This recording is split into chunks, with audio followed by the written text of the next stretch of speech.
Forged from Iron is proud to support Iron Supporting Food Banks. They are a group of West Ham United fans and friends inspired by the work of other football fan food banks around the country.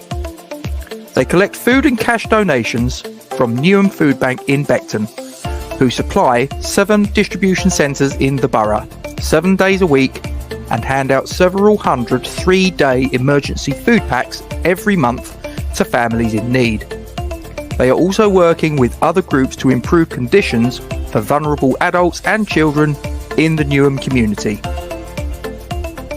They are supported in their efforts by West Ham United Football Club, the WHU Foundation, LS185, London Legacy Development Corporation, Newham Council, the Met Police, Spire London East Hospital, Expedient Security, and a large number of West Ham and football fans.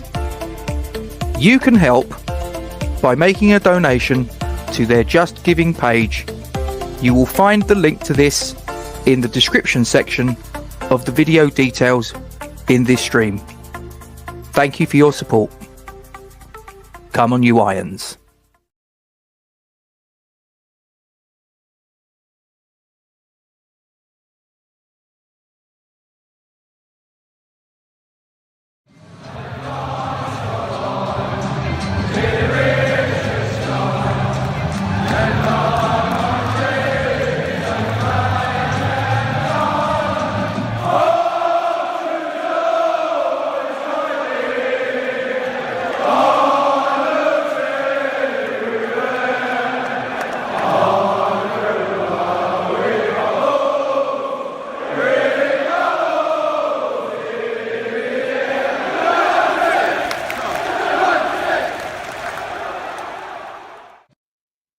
Good morning and welcome to Forged from Iron. Thanks for joining us, and as it says there on that banner there, please don't forget to like, comment on and share this stream to your social media platforms. Subscribe to our YouTube channel if you haven't done so already, and make sure you hit the bell icon for alerts on new content. And as always, we thank you very much indeed for your support in this matter. We are here to discuss the Premier League Matchday 26, West Ham United, our very own, against another team in claret and blue, this one from the Midlands, Aston Villa, and we face them at London Stadium tomorrow afternoon. This match will be a 2:00 in the afternoon kickoff, so I'll be going along there to support the boys and, yeah, generally sort of keeping my fingers crossed for 3 points, really. Apologies we didn't do a review of the Larnaca game. I was travelling back. Duke had other things on as well. Look, we both do this channel around our work, our family commitments and all the rest of it. And sometimes you just don't have enough in the tank sort of thing. I mean, I got back from Heathrow. It was around about 3:45. So I then had to make my way back to where I live in Dartford in Kent. And that was on public transport. It's quite easy, actually. You know, sort of like you come out of Heathrow, you go down to where you got the sort of the underground, the Elizabeth line, the Heathrow Express and all that.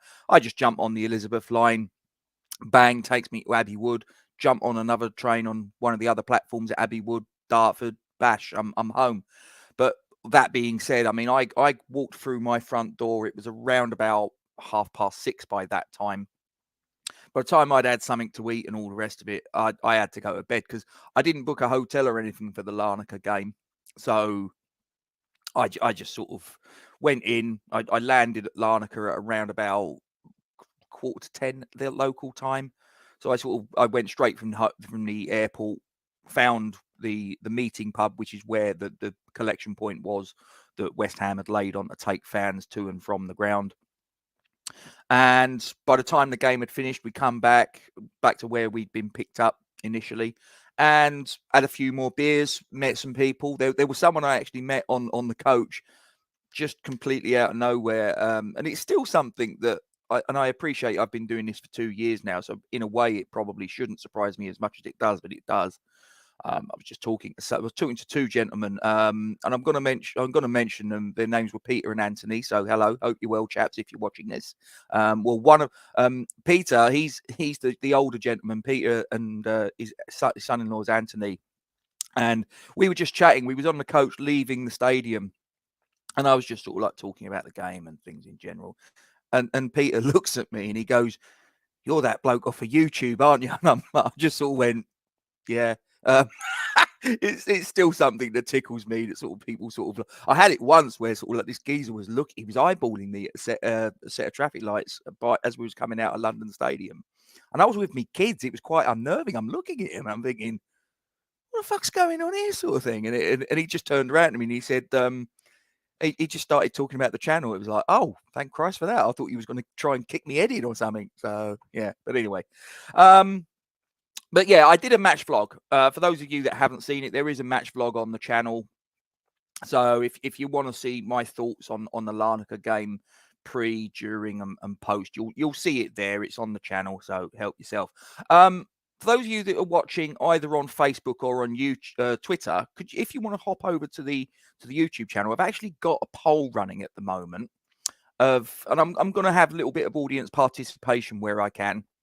I've got a poll. The poll that's running at the moment, and I will evolve this as we go along. So please get stuck into it. Is what starting formation would you start versus Aston Villa? That's the important thing. It's your formation. It's not the formation that you believe Mr. David Moyes will go with, which might be an entirely different thing.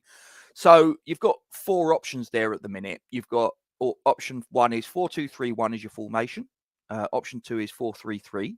Option 3 is 3-4-2-1, and the final option is a 4-4-2. Whether that's a flat midfield 4 or whether it's a diamond 4, it's entirely up to you.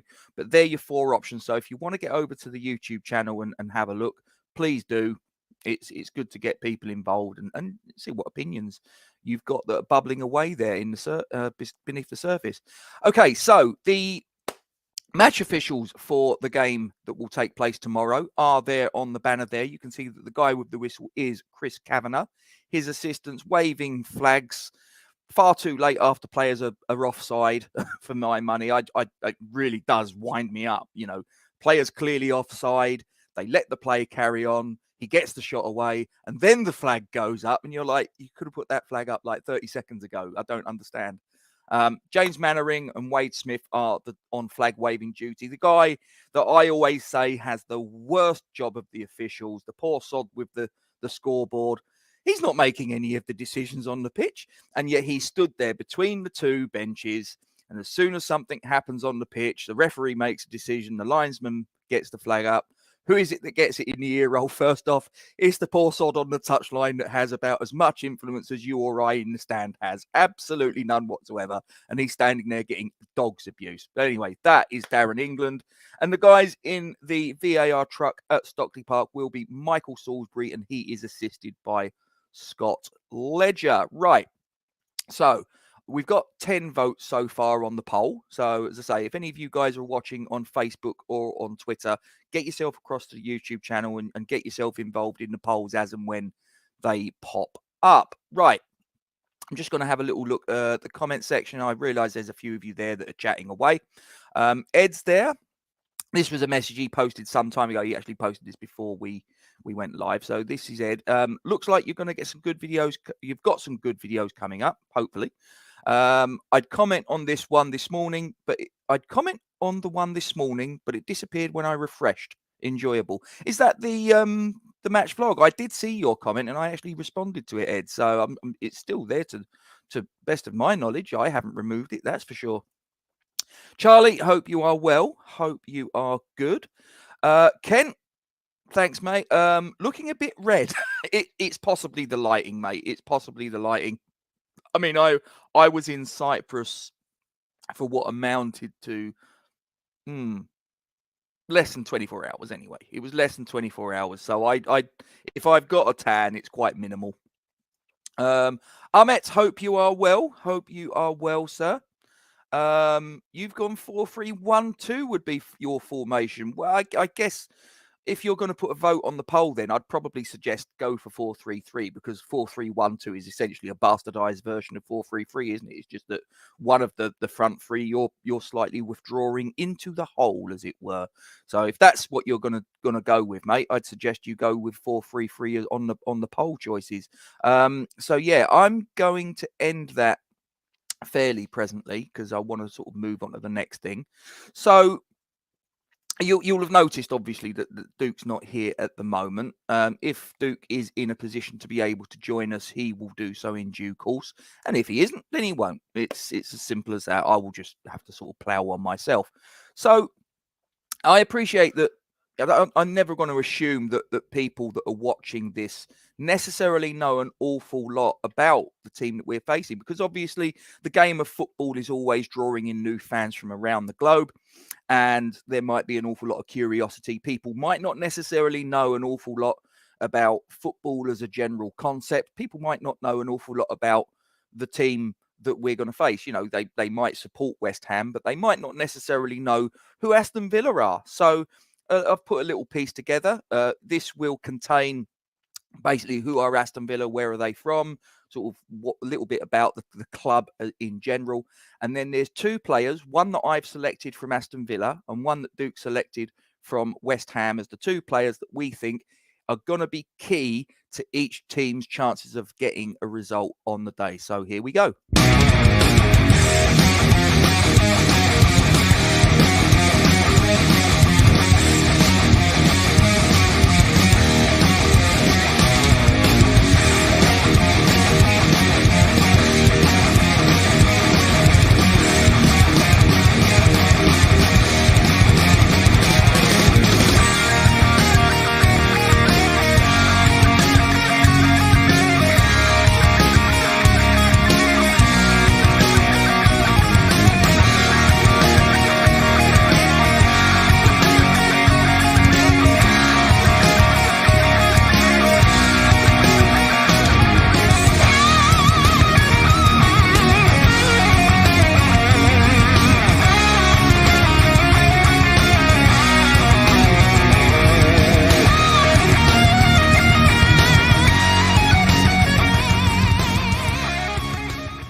Yep, so I selected Ollie Watkins, and Ken, I noticed you've made the comment there in the live chat that Ollie Watkins is West Ham ideal striker, but he plays for Villa. Do you know what?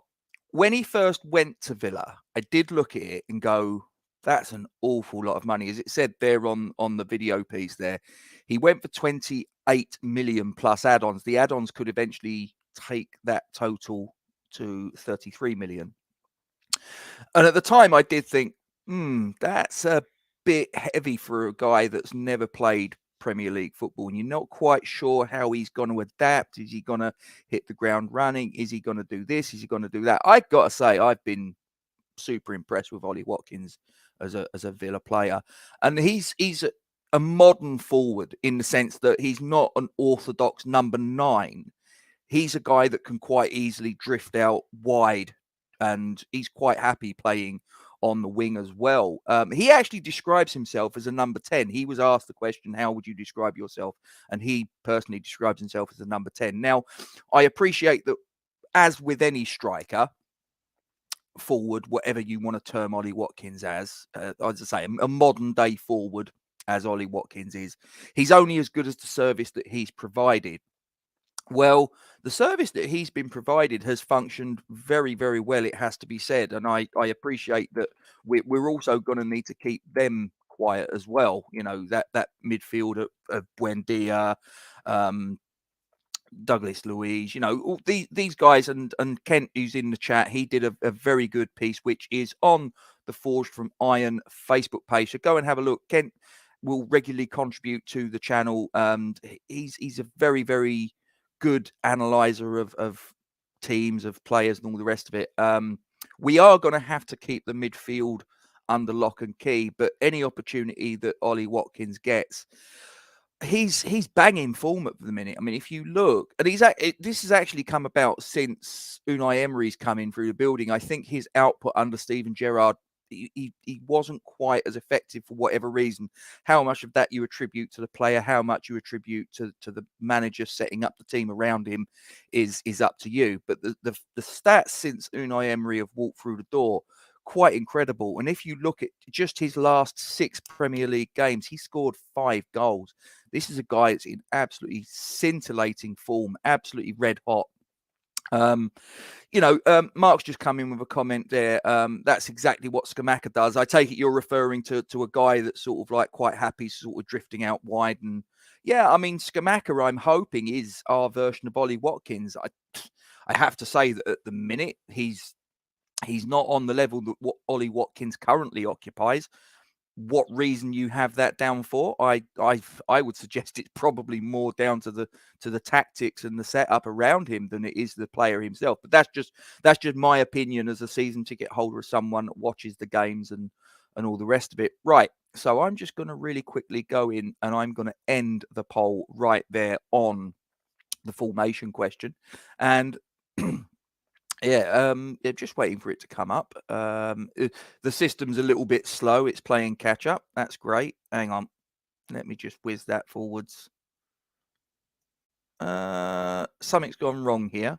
I pressed the button. It's now disappeared. I don't know where it's gone. I'll tell you what, I'll come back to that in a minute. It will sort itself out. Bloody YouTube. You press a button and something's supposed to happen and it doesn't. Makes you look like a right brat. Rob, hope you well, mate. Hope you are well. Thought I was watching a stream I was catching up on. No, this is live. This is live. It is 9:46 in the morning on Saturday the 11th. This is definitely live. Kent comes back to, hybrid player. Yeah, exactly right. He's not a sort of an Alan Shearer type where he's a number 9 and that's it. He's not going to play wide. He's not going to sort of do anything other than basically. Or Gary Lineker's another player, although he's looking for a job at the minute, isn't he? Or has he actually been given the push? I saw something when I got off the plane that Lineker has been relieved of match of the day duties due to his tweets. And I don't know how I feel about that. I mean, there's part of me that's like, he's been sailing pretty close to the wind on some of his comments, but then again, I don't know what it says in his contract that he can and can't do. And I'm a big advocate of freedom of speech, even if the speech happens to contain things that I don't find to be, they don't align with where I'm coming from. I think that someone should have the right, within reason, to be able to say what they feel they want to say, even if I think it's a load of crap. That's just me. Others might disagree, but there you go. Tommy, hope you are well. We've just closed the poll for the formation. You guys chose as a formation 4-3-3, and as I say, Ken said earlier he would prefer to play a 4-3-1-2. Well, that's essentially 4-3-3 for me. All you're doing is you're just dropping one of the front three players into the hole and playing them as a sort of an orthodox number 10. So that's essentially what it is. Right. So bear with me, just uno momento. And what I'm going to do, I'm now going to run a poll asking you. And as I say, I really want your honest opinions here, guys. And as I say, this is not necessarily what I'm asking is what you think David Moyes will pick. I'm asking what you would pick if you was in the dugout. So that's really important. So your goalkeeper, bear with me. Well, you've got your choices. Well, obviously, we know Fabianski's not going to participate. He's out of the picture. So obviously, Areola is selection number 1. Selection number 2 is Christian Hegyi, and selection number 3 will be Joseph Anang. I've got a funny feeling I know who's going to win this. But I'll do it anyway, because you never know. You might surprise me and you might say, hey, this is an ideal opportunity to give one of the younger goalkeepers a run out. And again, if you guys are watching on either Facebook or Twitter, please hop across to the YouTube channel where these polls are running at the moment. I'll let this one run. As I say, I think this one's pretty much a foregone conclusion. I think this is as nailed on a certainty as I'm probably going to get in this starting 11, it has to be said. Mark comes in, he says it's remarkable what a change of manager can achieve. The new manager bounce. Yeah. I saw, do you know what? There was, just to slightly diverge. There was something that came on to and I'm sure some of you probably have seen this, what I'm about to refer to. There was something on Jose Mourinho's, I think it's his Instagram, where there's a photograph of Jose Mourinho doing that.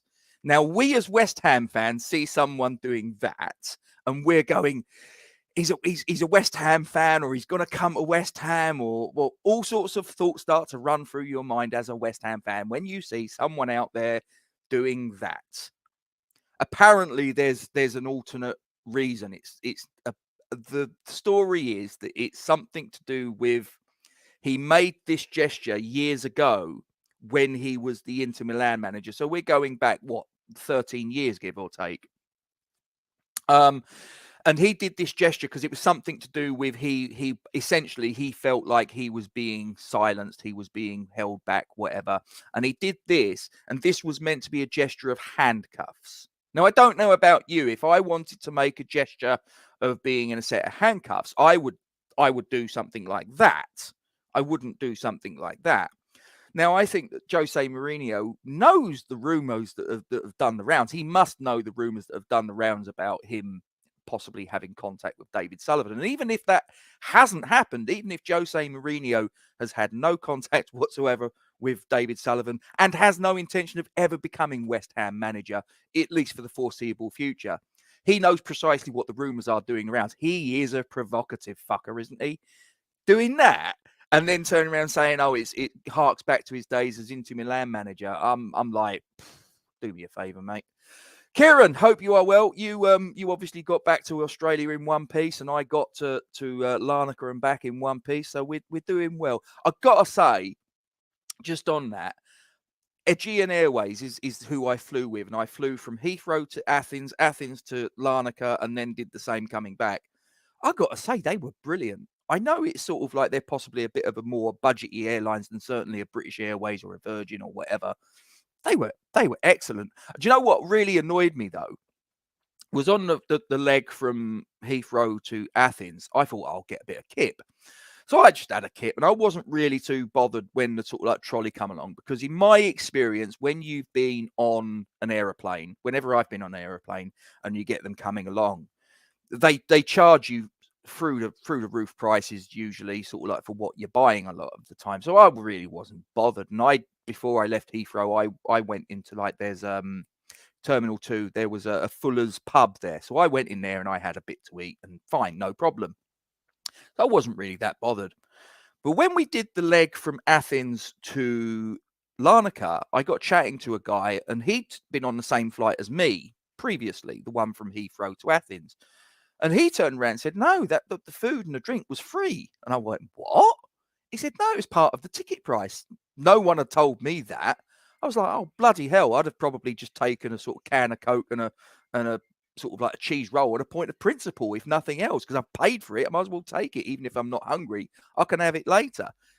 But I've got to say, normally the one part about flying that I absolutely hate, and I don't know about you, I absolutely hate it, is the landing.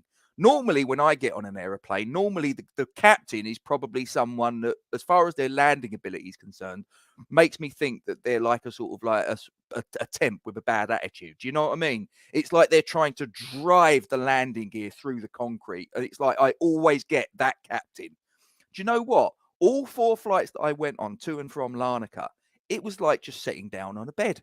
And I'm like, I want to find out who these guys are, because whenever I go on an airplane, I don't care whether they work for Aegean Airways and I'm flying with EasyJet. I want to find out who these pilots are, and I want to say to them, look, just a little loan deal, we'll sign a little agreement, we'll do a little signing on, and we'll, have you holding the shirt of the airline company that you're going to fly with because I'm on it, yeah, I thought that it was really good. So I'm giving a little bit of a plug out to Aegean Airlines. I was really super impressed with them. Okay, right. So I'm just going to have a little look at the poll. Look at that. 13 votes have been cast. Who is your goalkeeper? I'm going to end it there because, to be quite honest with you, I don't think that if I left it open for any longer, it's really going to make much of a difference. 100% of you guys have gone with Areola. What a shock. What an absolute shock. So let's move now to right back. Just bear with me while I type this out. Now, from what I understand, I don't think there's any chance that Vladimir Kufal is going to be fit. That's what I'm hearing. I will include him in the poll, though. I will include him in the poll because you may like to have him there as an option, because you know what David Moyes is like. He turns around and says a player isn't fit, and lo and behold, he bloody starts. So I'll put him there as an option. I am fully aware that he is incredibly unlikely to be involved. So we'll go with Kufal, we'll go with Kera, we'll go with Johnson. And I think that's probably about it, really, isn't it? So, yeah, I'll go just, I mean, you've got enough there to be getting your teeth into. I think, well, I'll get into my lineups in a moment. In fact, I'll tell you what, I'll just go through a few of these comments just real quick that have sort of jumped in whilst I've been babbling away and get a few of your things to get my teeth into. Kent comes in. He says, as you know, Rob, I wanted to sign Watkins at Exeter for £1,000,000. Yes, you did. Yes, you did. And I wish we had have done, mate. Even if we'd have signed him, if you'd have looked at him at Exeter and gone, he's not ready, but he's someone we're sort of thinking a little bit more long term. If you buy him for £1,000,000 from Exeter and then loan him out to Brentford, do you know what I mean? It's like, why don't we do that? Why don't we do? I don't remember the last time we did that with a player, and there'll probably be someone out there, and probably it'll be you, Kent, that will turn around and go, well, we did it with this player. But it generally doesn't happen where you'll look at a player that's maybe, say, League Two, League One, and you're looking at and going, this kid's got the raw potential, but he's untested at the top level, and we're not sure he's ready for that. But what we're going to do is we're going to have a little bit of an investment, speculate to accumulate. We're going to buy him now rather than letting another club buy him. And then if we go for him down the track, we got to pay an exorbitant fee by comparison of what we could pay for him right here and now. So what we're going to do is we're going to buy him for £1,000,000, like Watkins when he was at Exeter, loan him out to a club, and who knows, might have loaned him out to Brentford. And then obviously, if he cuts the mustard, you then say, okay, fine. Now we're going to bring you back. Now we're going to try and put you in the first team squad and all the rest of it. We don't seem to do it. And I just think we're missing a trick there. Tommy's giving us a little steer there. He went with 4-2-3-1 with Skamaka behind Ings. So you're playing Skamaka essentially as number 10. Okay. And then look at this little bit of backup here from Kent. He would be my one in the hole. Wow. Okay. Kent says, yeah, he was doing the X Factor. Yeah, that's another one that sort of, people see someone doing that and they go, oh, they're a West Ham fan. And it's like, no, they're an X Factor fan. They probably don't give a fuck about football. I found that. But as I say, I did find that photograph. I think he's being very provocative there. I think he knows precisely what is going to happen off of the back of that. And I don't quite understand why he bothers. If he knows that there's no chance he's going to be a West Ham manager at any point in the future, and he's not a fan of West Ham, doesn't particularly like West Ham, but he does that. He knows perfectly well what he's doing there. Rob comes in and says, it seems the match of the day team, i.e. pundit and commentators, have all gone out in solidarity with Lineker, so no pundits or commentators on the show. Well, see, the thing is, I'm not too sure. I mean, I've heard that Shearer and Wright have turned around and said, no, we're not having this, and they fucked off as well. But there'll be someone within the BBC. There'll be someone within the BBC that isn't connected with Gary Lineker and has no emotional attachment with Gary Lineker, who might turn around and say, I'll do that. I'll present match of the day. I've got confidence in my ability. And that's how people get opportunities through adversity, don't they? Through adversity comes opportunity, I believe is the old saying. There'll be someone within the BBC that probably we've never heard of. Someone that's making their way up, possibly is involved with BBC local radio or something like that, or maybe involved with BBC Three, which is something that I don't particularly gravitate towards, or whatever. Someone within the BBC that will turn around and go, I'll do that. I'll present match of the day.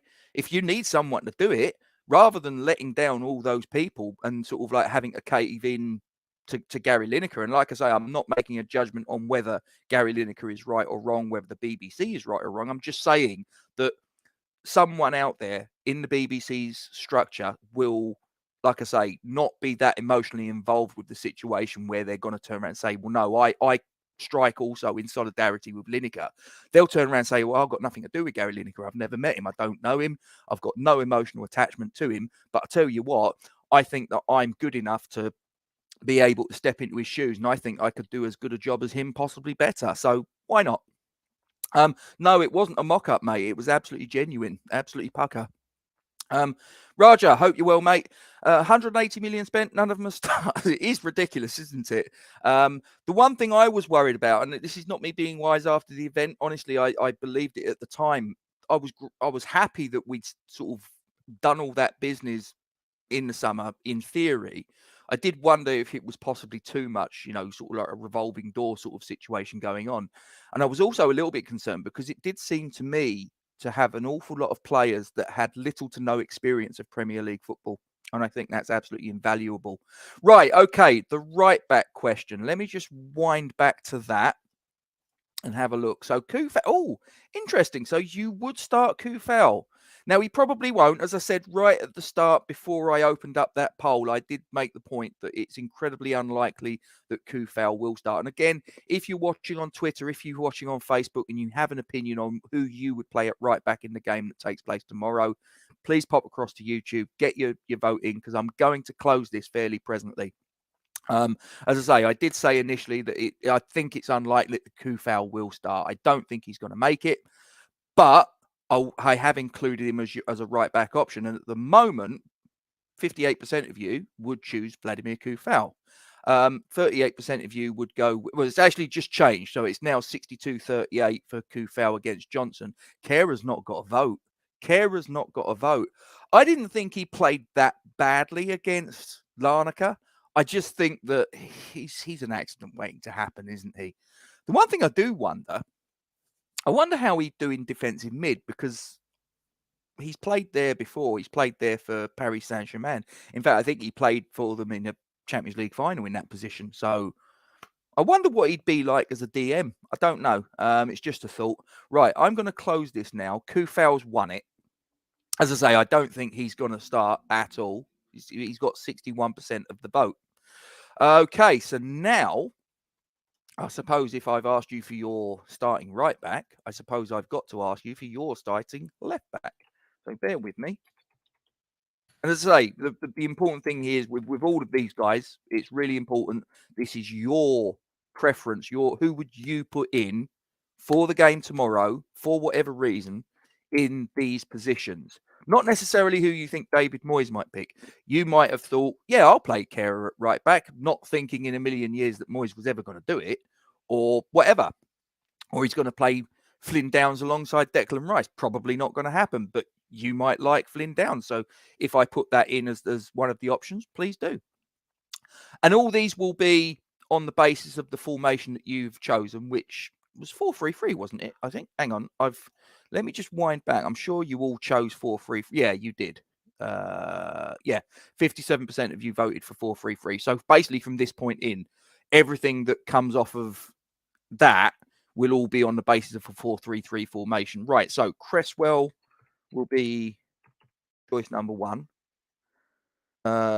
Emerson will be choice number 2. And just to bulk it out a little bit, and I know that 2 of these names that I'm about to put in were involved in the previous one, but because they didn't get the nod, I'll move them across to here. So I'm going to include Johnson, and I am good just for a little bit of filler. I am going to include Thilo Kehrer as a left back. He played there against Leeds and he was an absolute nightmare. But you know what? You might turn around and say maybe he got stage fright. Maybe he didn't show the best of himself. Do you know what? Fuck it. I'm going to put Thilo Kehrer at left back. I'd be shocked. I'd be shocked. I'm just like, no, please don't do that. Moisasaurus, hope you're well, my friend. Do or die for Moyes. Villa game could be the asteroid, but we can't afford to lose, mate. Honestly, put it this way: there's 4 games that I've earmarked as must-win games, and they're the games that are against the teams that we've got to play that are down in that realm of the table. So you're talking your game against Bournemouth, you're talking your game against Leeds, you're talking the game against Southampton, and you're talking the last game of the season, ladies and gentlemen. Let's not forget this. Last game of the season could be a relegation decider. We go to the KP Stadium and we play Leicester. That potentially has the potential to be winner takes all. Winner gets Premier League riches, loser gets Championship sort of cast-offs, whatever. I hope not, because obviously we've got a good friend of the channel, Chris, over at Leicester Till I Die, and if you haven't, please go over there and give him your support. I'd be really gutted. I'd be really gutted for him, because he's a lovely, lovely fella. We have a little bit of banter, a little bit of back and forth, but he's a really good guy. For him, I'd be gutted, because I know what his club means to him. His club means to him what my club means to me, and I'd be devastated if my team gets relegated. He'd be devastated if he did. So I'd be gutted. I'm hoping we go into that fixture where both of us are safe. I've got no particular. I don't mind who gets relegated so long as it isn't West Ham United. For Chris, as a friend, I hope that it's not Leicester that goes down in the bottom three. But that's not to say that also you're saying that you want Bournemouth to go down or you want Leeds to go down or you want. Look, beyond West Ham, it really doesn't bother me overly. But for people that I know that are fans of that club that I have a particular connection with, I would feel sorry for them. But, unfortunately, it's dog eat dog world. So if we're in that situation, I hope that we come up the right side of it. But they're the 4 games that we've got to get points from. Maximum points, I'm talking. They're the games that they're the relegation 6-pointers. They're largely what's going to decide our fate. We need to get maximum points out of those 4 games for me. Certainly not lose them as an absolute minimum, and then pick up points in games around the periphery. And this is one of them. We actually have a really good record against Aston Villa. I'll tell you what I'm going to do. I'm just going to share this with you guys because some of you might not know, some of you might, but some of you might not. And I'm not going to assume either way. So this here, and I'll tell you what, I'll go full screen with it and I'll get rid of that banner just running across. And sorry, Mandy, I'm just going to hide your comment just real quick. That there's our record against Aston Villa. Now, our last match against them was, hang on. There it is. Yeah, I think you can see it now. So there you go. The game earlier this season, deflected shot from Pablo Fornals. I thought we was very lucky in that fixture, but we got the win. And look at that. Win, win, win, win, win, draw, draw, win, draw. And you have to go all the way back to the 9th of May 2015 for our last defeat against Aston Villa. And that was a Premier League fixture where we lost 1-0 at Villa Park. Look at that. That is a really good record that we've got against Villa. So, it's one of those where if there's sort of like a situation where, like the Brighton fixture, as I said, that I thought that Brighton largely becomes a self-fulfilling prophecy for fans, for players, for coaches, that we just look at that fixture and just instantly go, oh no, it's Brighton. We haven't beaten them since. Well, have a look at this. Surely this is the same for the Villa players and the Villa management, isn't it? Surely they must look at this fixture and they know the record. I don't believe all that bollocks when they turn around and say, oh, I don't look at that. I don't look at social media. I don't look at this. It's a load of bollocks. Let me tell you. You know as a professional player the teams that you do well against, and you know as a professional player the teams that do well against you. Like I say, we know that we do badly against Brighton. Villa are going to know they're going to do. They generally have a poor record, as you've just seen there, against West Ham United. It's, so I don't believe all that bollocks when they turn around and say that they don't know this, they don't know that. Right, I'm just going to go back to the poll. So that's been running for a little while now. You've all got your teeth into it. At least I hope you have. I think I've given you an ample opportunity, but I have to put the sort of like the block somewhere. So here it is. So your starting left back is Emerson. 75% of the vote has gone to the Brazilian-Italian hybrid left back. Left wing back, whatever he is, I don't know. 16% went for Johnson, 8% went for Kehrer. Nobody went for Aaron Cresswell. Now that's interesting. So more votes went for Tilo Kehrer at left back than went for Aaron Cresswell. That's interesting. I never would have suspected that. I've got to be honest with you. I wouldn't have seen that one coming. But there you go. That's your opinion. Right. So the next one I'm going to ask you is your centre-back pairing. Right. So, will you go with Naya Fagerd and Kurt Zuma? Will you go for Fagerd and Ogbonna, which is what it's been of late in the Premier League? Will you go for Ogbonna and Zuma? Or will you go for, hang on, So Agerd and Zuma, Agerd and Ogbonna and Zuma. I'll tell you what, we'll go with Ogbonna. And I'll give Kera another chance to shine. Let's go Ogbonna and Kera. I don't think, as I say, that one's just a little bit of filler. I don't think that one's got any chance of being your preferred option, but you never know. You might surprise me. And as I say, any of you guys that are watching on Facebook, any of you guys that are watching on Twitter, you obviously don't have the opportunity to vote in this. So get yourself over to the YouTube channel, Forge from Iron West Ham United, you go to. Get involved in these votes as we go. As I say, if you're jumping in a little bit after the fact, we've already decided, you guys have decided, the Forge from Iron viewing public have decided that you want to, on balance, go with a 4-3-3 formation. So everything that's followed latterly has been on the basis of a 4-3-3 formation. So we're going with back four, midfield three, blah, blah, blah. So you might sort of say, oh, hey, I wanted to vote for a 4-4-2. Well, you needed to get here earlier. You needed to get here earlier. So it is what it is. Right. Okay. So I'm just going to wind back, have a little look at what the comments are that have come in since I've been chattering. But in the meantime, as I say, get yourself across to the YouTube channel. Oh, and do us a favor whilst you're there. There's 29 of you watching. If you wouldn't be averse to it, could you just drop a like on the stream? We've got 14 at the minute, but there's 29 of you watching. So have a little sort of click. It doesn't cost you anything, but I'll tell you what, you'd be amazed how much it helps the channel out. It drives the old algorithms and it will send our content where it otherwise wouldn't. 31 watching now. If we got 31 likes, that's absolutely brilliant. Kieran comes in, says, I never thought Johnson was good enough for the Premiership, and I stand by that, but he is a good player. I just want better. Look, that's pretty much where I'm at. I mean, my heart wants Johnson to be a starting performer because he's obviously been at the club for a long time, because he's a local lad, because he's a West Ham fan, all of the rest of it. But a little bit of late, I've kind of sort of gone, yeah, maybe other people are right about him after all.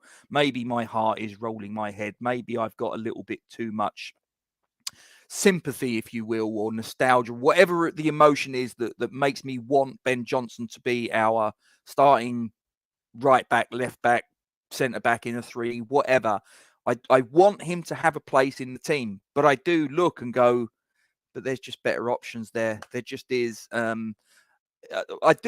mean, Tommy, I don't know if you're still in the chat. I know sort of Tommy has sort of said that he believes that a large part of the reason why Ben Johnson has possibly not done in his career as a West Ham player what he probably should have done is largely because of David Moyes, because he's just moved him around. He's played him at left back, right back. He's played him as a centre back in a 3. He's played him as a centre back in a 2. He's played him in midfield. He's played him as a wing back. And it's just like he can't sort of get any traction in one position and just sort of, some players are fine and sort of like with that versatility. Some people thrive off of it. I mean, if you look at James Milner at Liverpool, I mean, my God, he's played in more positions. He's got more positions than the Kama Sutra. He really has.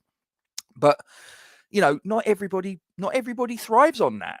Maybe Ben Johnson doesn't. Maybe if you ask Ben Johnson in a conversation and just said to him, look, really, away from the cameras and forget all of the sort of like the bullshit and the platitudes that normally comes out of the mouths of not Premiership. It's not the Premiership. I saw it. Kieran called it the Premiership. Hasn't been the Premiership for about 15, 20 years. Premiership's now rugby. So Premier League, sorry. Okay.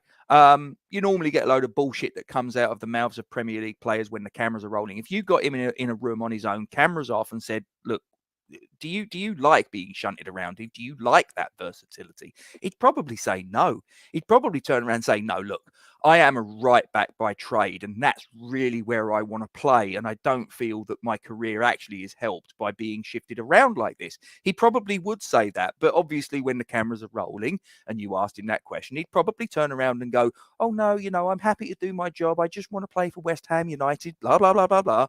Says all the right things, probably, it's probably what some people want to hear, but probably the truth. Sometimes the truth hurts, doesn't it? Mark comes in with reference to the Hammers sign. He's going back to Jose Mourinho. I remember Lingard doing it after he turned down and moved to West Ham. Did he really? I don't remember that. Maybe he did. CC's in the building.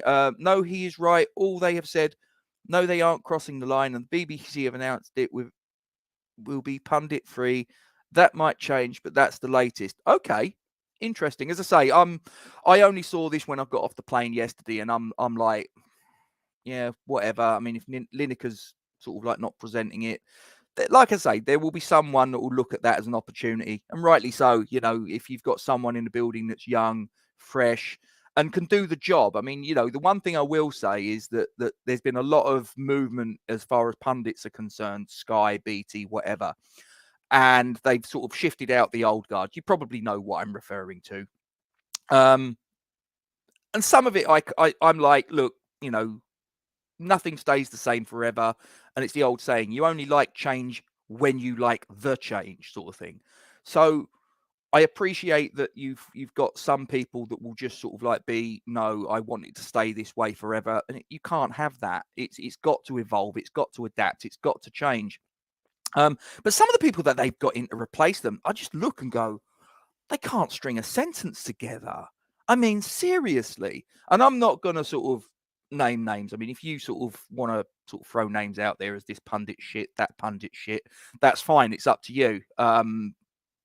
But there's some that I just look at and go, honestly, they can't string a sentence together. And some of the stuff, I may have mentioned this on a stream before, that there was one pundit, and I'm not going to name, and it was a female. I'm sorry, it was. I'm going to say it as it is. It was a female. There was a lady pundit, and I'll just leave it at that. A former England international that was talking on television, live television, about One Club Men, right? One Club Men. And then in the very next sentence, they reeled off Joe Cole, Frank Lampard, Steven Gerrard, John Terry, Rio Ferdinand, and I went, what? And I actually had to rewind. She didn't just say that, did she? I rewound, and it was like, she did say that, and my mind was blown. And I'm sitting there, and I'm thinking, that level of incompetency would normally result in someone being shown the door. This individual was still being utilized out there in the media. And I sit there and I've heard this individual come out with many more utterances where I look at and go, that's absolute bollocks. They've still got a job. They've still got a job. I don't get it. I really don't. Right. Okay. So back to the poll, which I'm going to close fairly presently. So if you haven't had your say on who you would have as a centre-back pairing, get yourself across to the YouTube channel and make your choice, because I'm going to close this very, very soon. The current centre-back pairing, and this really isn't a shock to me, is Aguirre and Zuma, who obviously played against Larnaca, started against Larnaca. I thought he looked a bit rusty, but I think that was the ideal opportunity for him to shake off a bit of that rust ahead of possibly making a start against Aston Villa. So I'm going to close the poll right now. Aguirre and Zuma have won it. It's an absolute walk in the park as far as they're concerned. They've won it 85% of the vote. Right. So if I go back now into YouTube, I'm now going to go. So we've gone with a midfield three, you guys. You've chosen a midfield three. So I'm guessing of those three, I think it would be fairly safe to say one would be a holding midfielder and two of them would be more orthodox central midfielders. So we'll go on that basis. So we'll go, and again, this is probably going to be another one like the goalkeeper question, where you had Areola, you had Heggie, and you had Anang, because Fabianski has a zero chance of playing. So there's no point including him. Kufal has a chance of playing, although it was slight. That's why I included him. So we'll go with your defensive midfield choices will be Declan Rice, Thomas Soucek, and Flynn Downs. And I think that's probably going to be about it, really, isn't it? Yeah, I'd say so. They're the only ones that realistically could fill that particular gap in the team. Right. Okay. Let's move on. So, who cares about the BBC? Well, I suppose the people that are forced to pay a license fee. You know, whether they like to or not. And you make that point in the next but one comment. TV licensing git. Yeah, I mean it's a, what's it they call it, a stealth tax. You ain't got a choice in paying it, really, by and large.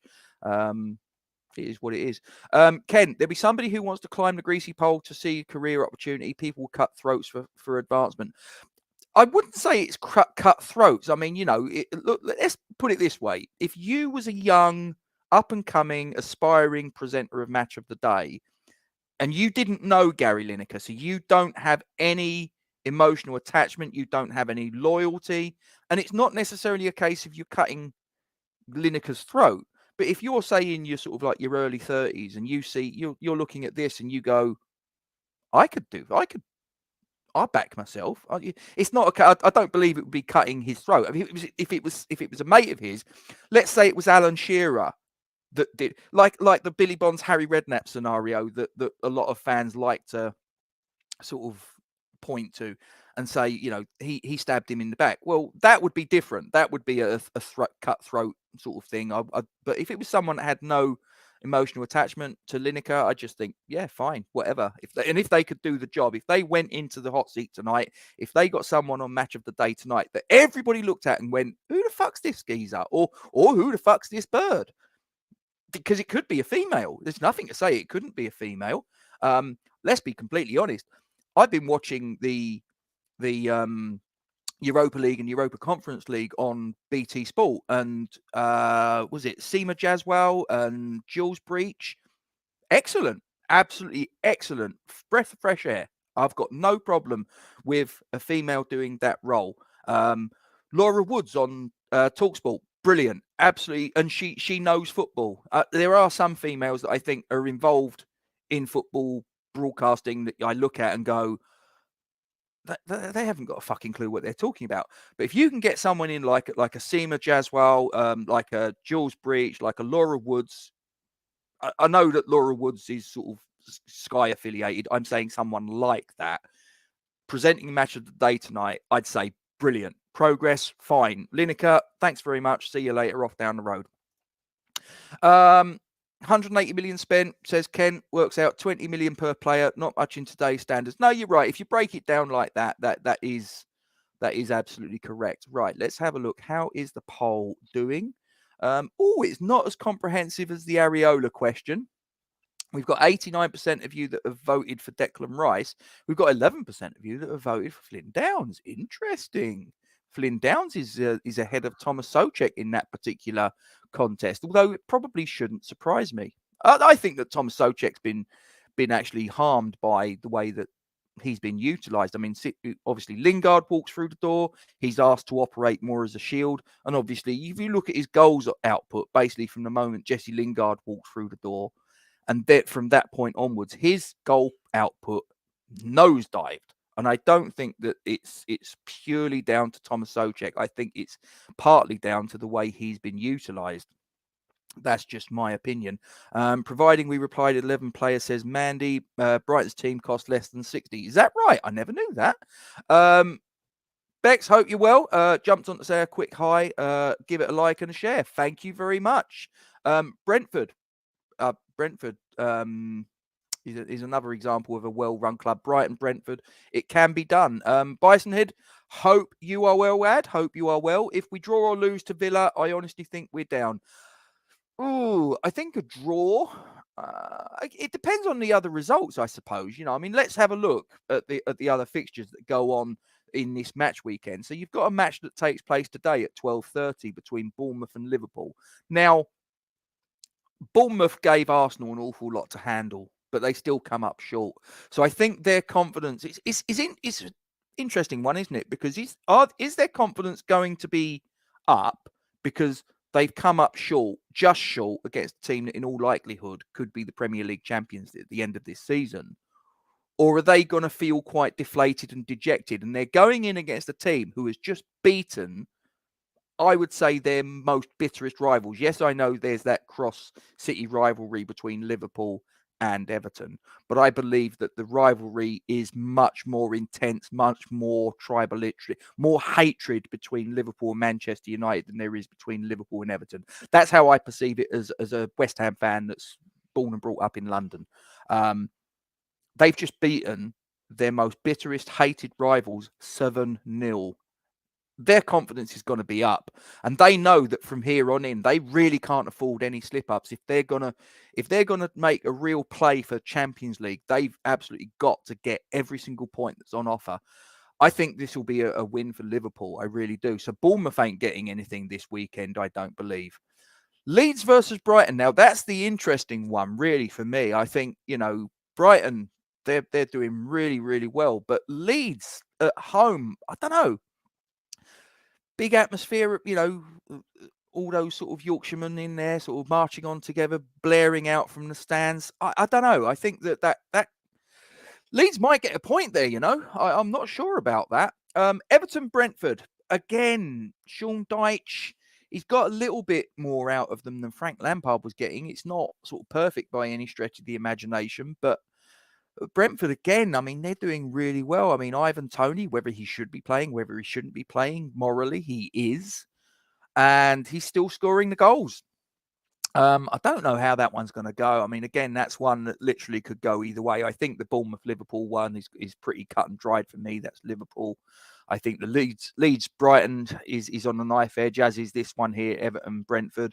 Then you've got Leicester-Chelsea. Are they on a resurgence, Chelsea? I don't know. I guess we'll probably find out against Leicester. I would probably make Chelsea marginal favourites in that one. Then we move on to Tottenham Forest. Oh, interesting. A replay of the 1991 FA Cup when Gazza did his knee in. I would make Tottenham favourites there. I think Forest would do very well to go to the Tottenham Hotspur Stadium and get a point. I think if they got 3, that would absolutely be monumental for their chances of staying up. I really do. Palace against City. Now, Palace, I think, is the team that an awful lot of people, myself included, look at of the teams that seem to be safe, if you will, in terms of their positioning in the Premier League. Last time I looked, I think they're 12th.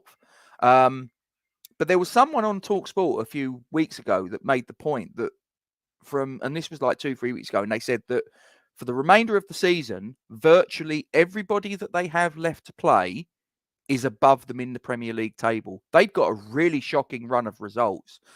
The old fixture computer didn't like them. And this is obviously one of them. Yeah, they've got a home advantage. We obviously know that the atmosphere usually at Selhurst Park is pretty good. They've got the ultras behind the goal with the flags and all the rest of it, much like Larnaca did, if you saw the vlog. And if you haven't, have a look after this.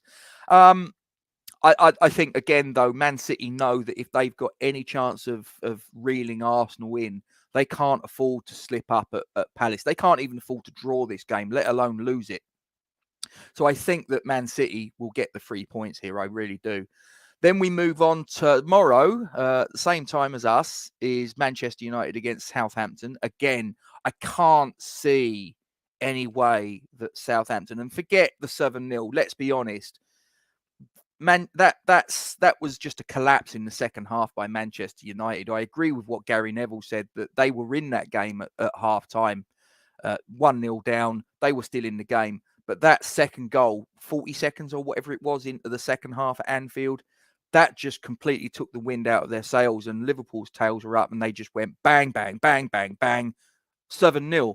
I don't believe that is Manchester United in their true guise. I really don't. They've made some tremendous improvements under Erik ten Hag, in my opinion. And I can't see that they're going to face at Old Trafford a Southampton team that seem to be a little bit rudderless, in my opinion, and that Southampton have got to get anything. So I don't see Southampton getting anything, which makes it absolutely imperative that when you come to the game against us, that we at least pick up a point. I don't think that we're down if we pick a point up. I really don't. I think a point, we keep ourselves competitive. A defeat and a bad defeat, that's when I start to get a little bit skittish. We've also then turned our attention, whilst we're sort of talking about the Premier League games this fixture weekend, Fulham against Arsenal. Oh, I tell you what, I've been very impressed with Fulham this season. I know they come up short against Brentford the other night, but I think that largely Fulham have been a pretty good proposition in the Premier League. I think a lot of people looked at them previous years. They go up, they come down, they go up, they come down. And it was going to be the same again this season. They opened off the Premier League with a draw against Liverpool at Craven Cottage. And they've carried it on. I mean, Marco Silva, again, someone with something of a checkered record when it comes to managerial appointments and his achievements in the Premier League. And he's done really well at Fulham. It just seems like a marriage made in heaven. They fitted together totally, in harmonious fashion. Manager, team, club, whatever. Are they going to be able to get 3 points off of Arsenal tomorrow? I tell you what, they might make Arsenal drop 2.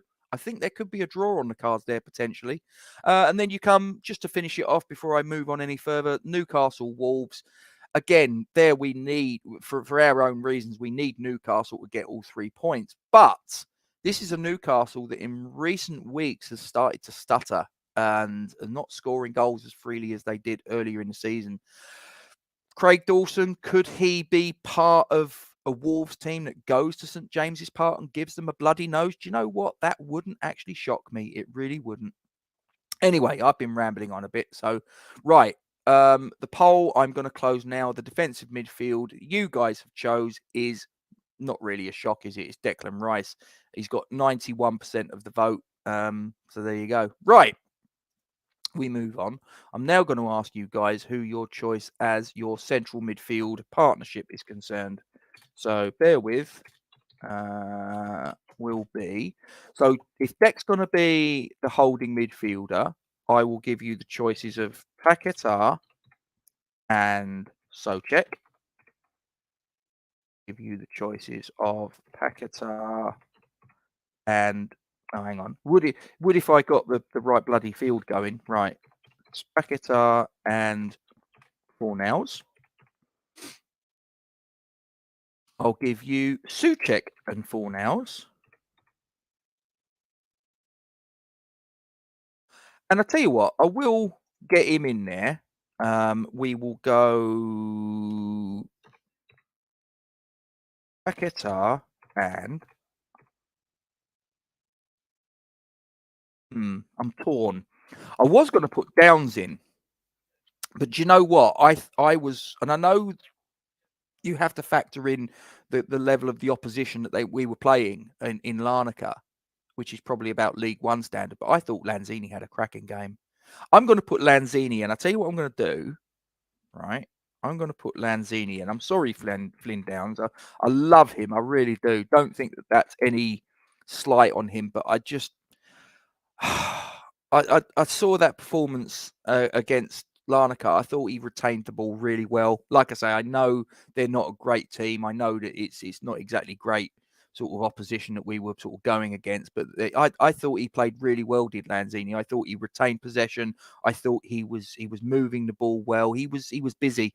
If we could get Lanzini, pre-injury Lanzini, I'd have him in the team ahead of Lucas Paquetá. That's just my opinion. And I'm not saying for 1 minute that Paquetá hasn't done it. I think that he is starting to show signs that he's starting to get to grips with the Premier League. But we need people that are going to hit the ground running and not sort of, oh, he's getting better, but he's not quite there yet. We need someone that's there. And if we had a pre-injury Manuel Lanzini, I'd have him in ahead of Paquetá. That's just my opinion. Ads come back. He says, formation-wise, he would say 4-2-3-1 with Danny Ings up top. He would think that he would want to prove something against his former employer. Absolutely. Irish Tommy, our away form is horrible. Yes, it is. I think it's arguably the worst of any team, sort of like probably since the turn of last year, isn't it? It's absolutely shocking. If we're at survive, so it will have to be on our home form. Beating Villa and Southampton is a must, he says. Just come out, no football focus show today. Ooh, ructions. Well, Moyes is not going for away games, judged on the last 2 games, says Mandy. You're absolutely right. Ken comes back in and says, I think Leicester will be safe before we play them. I think they've got enough since that they brought in the new centre-back. Both look more solid. Yeah, I hope so. He goes on to say Leicester is a fairly easy away trip as well. Hopefully I'll see you there, my friend. I might buy you a shandy. You never know. Let's hope, and Mandy agrees. Hope we're safe by then. Yeah, hopefully both of us. As I say, I like Chris at Leicester till I die. So I wouldn't sort of want to, I wouldn't want to go into that sort of having to sort of say, well, it's you or me, mate. CC comes in, visiting Villa fans sneaking in. Hope you're well. Please, we're all one family, the football family. You're absolutely welcome.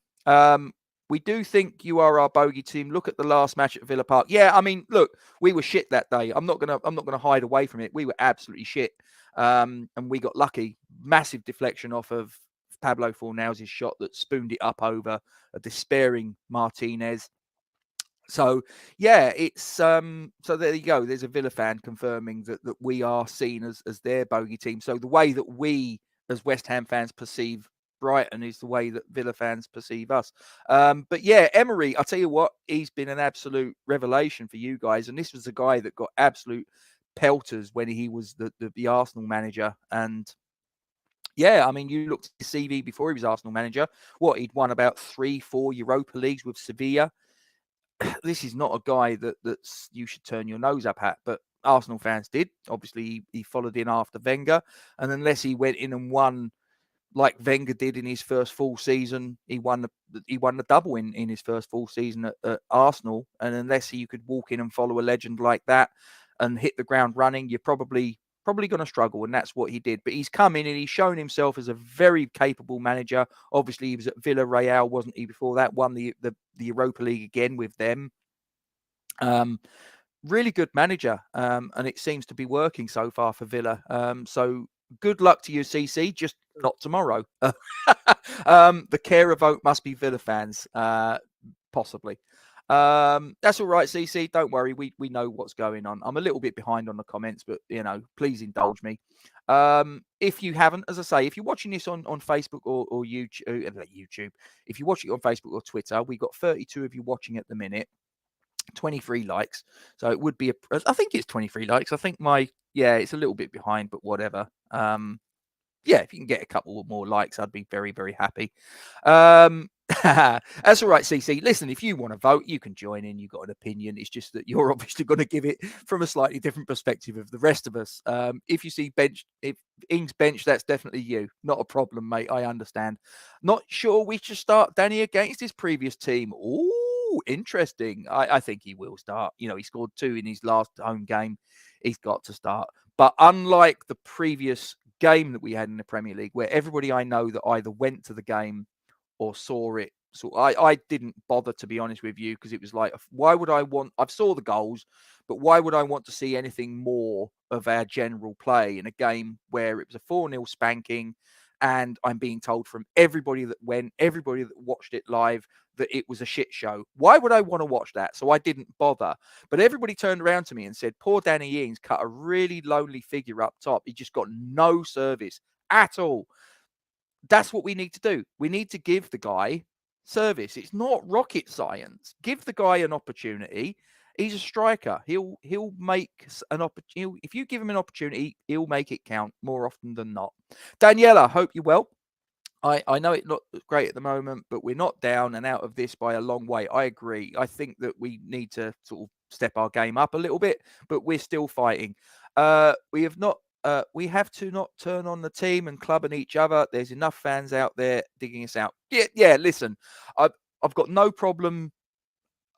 So long as it's constructive criticism. Do you know what I mean? If we're turning around saying this player's, not putting it in at the minute, and I think we're all entitled to an opinion. I think we're all entitled to turn around and say about a player if they're not playing to their potential, they're not even close. I think we're within our rights to turn around and say that is the case. There's a difference between that and just sort of just insults and all the rest of it, I think. But there you go.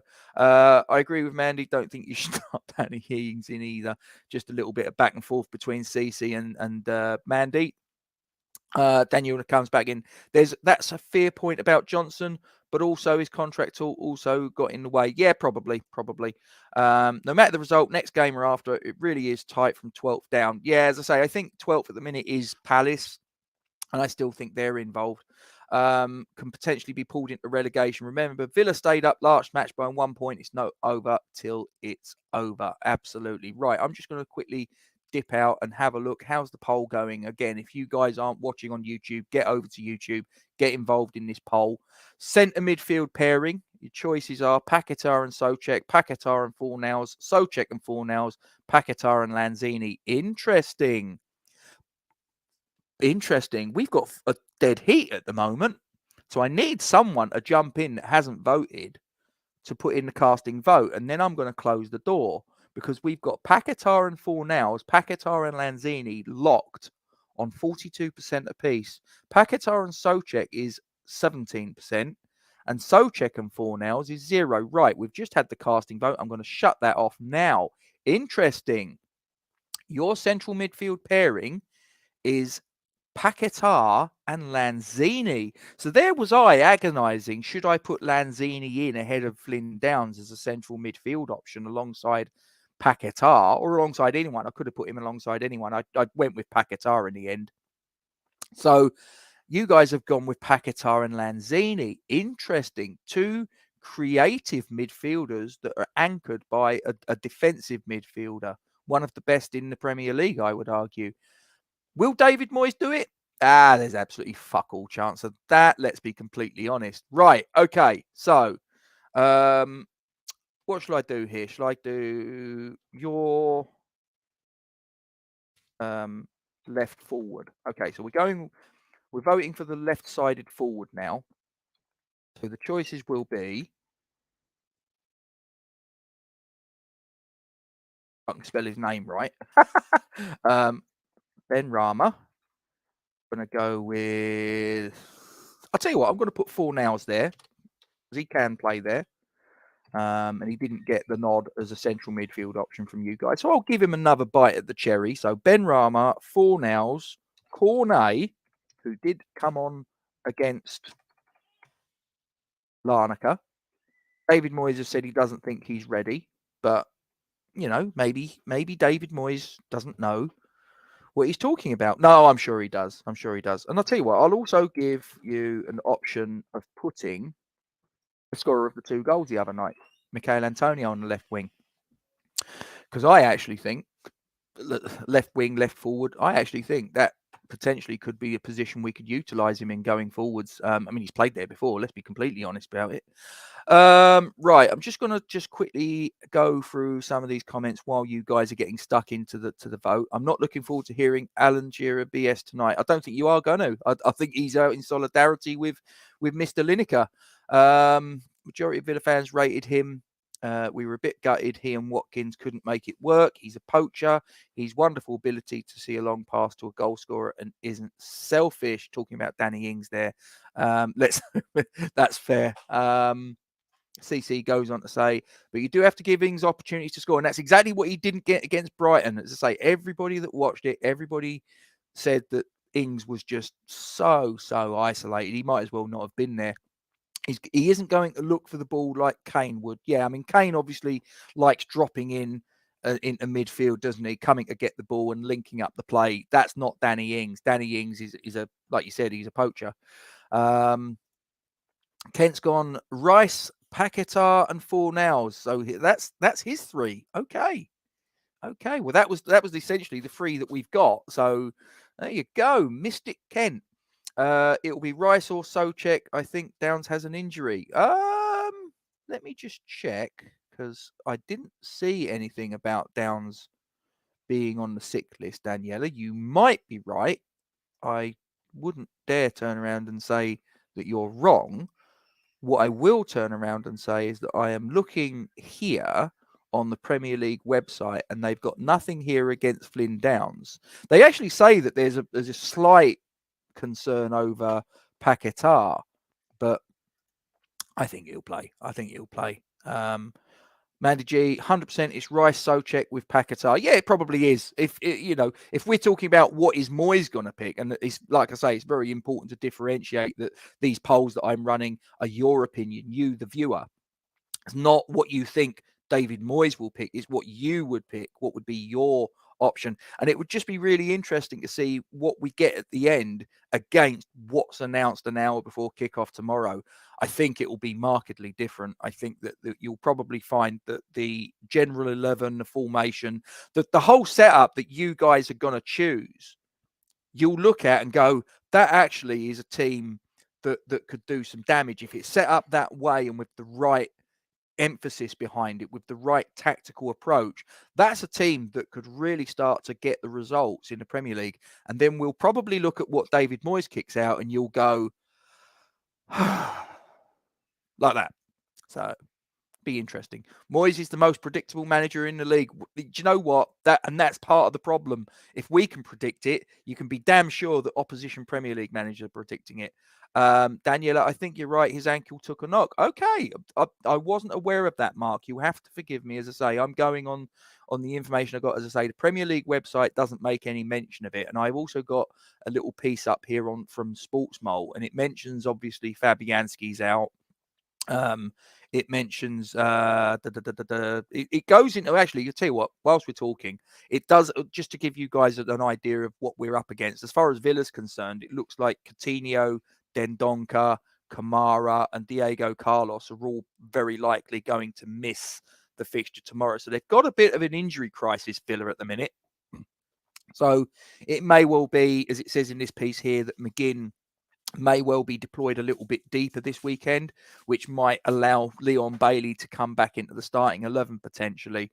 And it also says this piece goes on to say Matty Cash looks like he's nailed down certainty as a right back starter, but it's up for debate as to whether he's going to go at left back with Luca Digne or Alex Moreno. So a little bit of information for you. Walshy, hope you're well. As I say, I'm a little bit behind on the comments. I'm about 25 minutes behind on the comments. So, as I say, I'm on my own today. So I'm just sort of buzzing around. I'm having a little chat with you guys. I'm generally sort of doing what I normally do. Let's have a little look here. So I've got 15 votes on the left forward poll. Ben Rama's winning it at a canter. I'm a little shocked that Antonio hasn't got a single vote, though. I wasn't for 1 minute thinking it was going to be anyone other than Ben Rama that was going to win this contest, if I'm being completely honest with you. But I thought maybe if I put Antonio in as an option, a little bit of a wild card, he might get a little bit of traction. Nothing. In fact, you've actually got a Maxwell Cornet at the minute on 27% that's in second place, who's been out for, half a year or whatever it is now. Right. I think if any of you guys, like I say, if you're watching on YouTube if you're not watching on YouTube and you're watching on Facebook or on Twitter and you're like, what poll? I haven't got a poll here. Then you need to get yourself across to the YouTube channel. I've had polls going along the way. I'm not assuming that you necessarily have been watching this from the off. You might have been. Great. But you might have just clicked on in the last sort of 30 seconds for all I know. So that's your go-to. Go to the YouTube channel if you're on Facebook, if you're on Twitter, and get involved in these polls. We're on who's the left forward who you want to see, not who you think David Moyes is going to cheat. It's really important to differentiate the two. And while you're on the YouTube channel, make sure you put a thumbs up on it. It really does help. We've got 26 likes at the minute of 34 watching. There's a few more that we can get, I'm sure. Right. I'm going to shut the door on that particular vote in 10 seconds, and then we will move on to who we will have as who you want to see as the starting right forward against Aston Villa. So that's the door shut on the left forward. And again, exactly what I expected. No real shocks there as far as who won it was concerned. I'm a little bit surprised that Antonio didn't get a single vote to be deployed as a left-sided forward, but there you go. Right. Start another poll. So this one will be your choice as the right forward. Now, again, I think probably a lot of people will go for the obvious answer, which is Jared Bowen. Me, I'm like, do you know what? I don't think his form's been that great of late. And the fact that Antonio got the 2 goals the other night. Yeah, I know he was playing as a striker, but I'm actually going to include him as an option. If you didn't want him as a left forward, you might actually say, actually, Antonio is in better recent form as far as scoring goals is concerned, and that's what we need. That's what we haven't done all season, than Bowen is. So you never know. You might turn around to me and say, actually, I might put Antonio in. So I'll give you Antonio as an option. I'll also give you Cornet as an option. And who else? So Bowen, I'm going Bowen, Antonio, Cornet, and I'll tell you what. Should I put Fornals there? Who else could I put?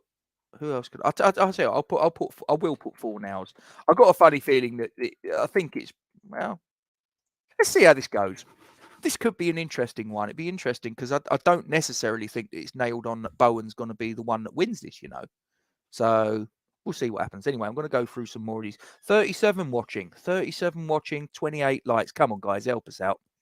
Right, let's go through. So, Ken, I think I could do a job on Match of the Day compared to some. Laura Woods and Alex Scott and Kate Abdo, my 3 favourite female pundits and presenters. Yeah, no, they're all very, very capable. Let's face it, there are a lot of male numpties too. Absolutely. Yeah, I'm one of them. I'm happy with some of those like Laura, Alex, and Kate that are rising up. My favourite panel is CBS with Henri, Carrot, and Mika. Do you know what? Yeah, I like watching those. I think it's a great dynamic. I think you've got Mika Richards, who's the sort of like the life and soul of the party. You've got Cara, who's the cheeky chappy. You've got Henri with his sort of French sophistication and a little bit of a sort of glint in his eye, and Kate Abdo, who I remember from her days at Sky News, or Sky Sports News. So yeah, that's a really good panel, to be fair. Daniela, don't knock the license fee. It works out less than £13 a month, and you pay more for Sky and BT and get less. Please do some research on what you get from the license fee. It might surprise you. Yeah, I think the difference is with the BBC as opposed to Sky and BT, Daniela, and this is me just putting the other side of the coin out there, is that with BT and Sky, you have the choice to pay it, whereas with the license fee, by and large, you don't.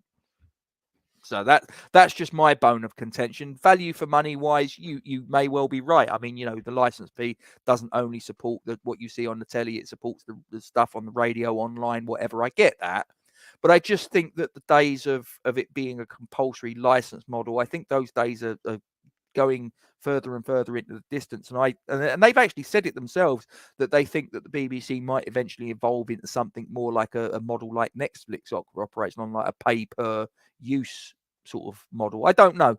But there you go.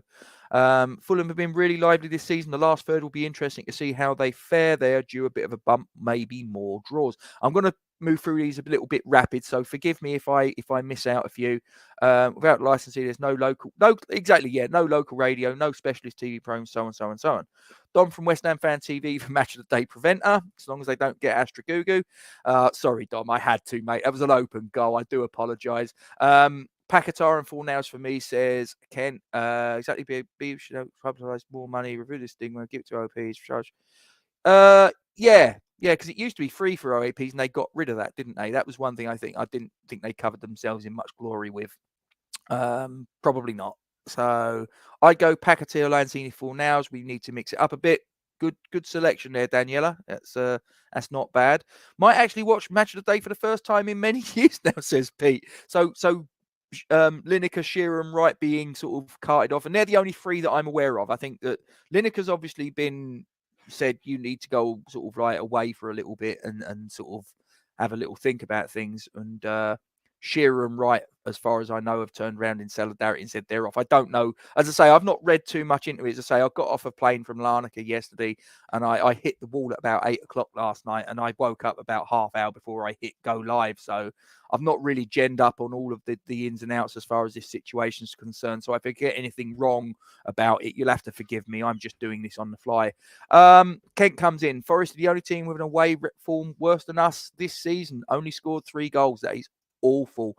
We absolutely love the guy, a real coach. He's one responsible for the changes in Watkins, McGinn, and others. I take it you're on about Unai Emery. As I say, yeah, he's top quality coach. I don't think you can turn your nose up at him. And if he'd walked through the door at West Ham maybe a month or 2 ago and we'd have said goodbye to David Moyes, I'd have been absolutely all for it. But that's, we hesitated and we've stuck with Moyes. And I think we're probably stuck with him for better or worse for the remainder of the season. We'll just have to hope it works out. Bogey team runs are due to end eventually unless it's Brighton for us. Hope you're well, Ed. Listen, as far as the welcome's concerned, CC, absolutely no problem at all. We like getting involvement from opposition fans. And so, if there's a little bit of banter, that's great. If it steps over into a little bit of nastiness, that's when I'm like, right, no, I've had enough of that. Does anyone think the old gentleman's agreement comes into tomorrow not to play Ings? It shouldn't, for a couple of reasons. One, it's actually they can't legally do it, and obviously we got in trouble a little bit, didn't we? Because who was it a few years ago? Big Sam, when we played West Brom at the end of the season about 2 seasons ago when West Brom went down. And was there a player that West Brom didn't play? Was it Snodgrass? Was it Robert Snodgrass? I've got a vague recollection that Snodgrass we recently sold in the January transfer window to West Brom, and he didn't play in the game at the back end of the season against West Ham.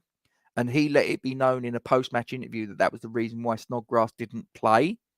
Am I misremembering this, or is this on the money? But I've got a vague recollection, and that we got a little bit of stick over that. I might have it wrong.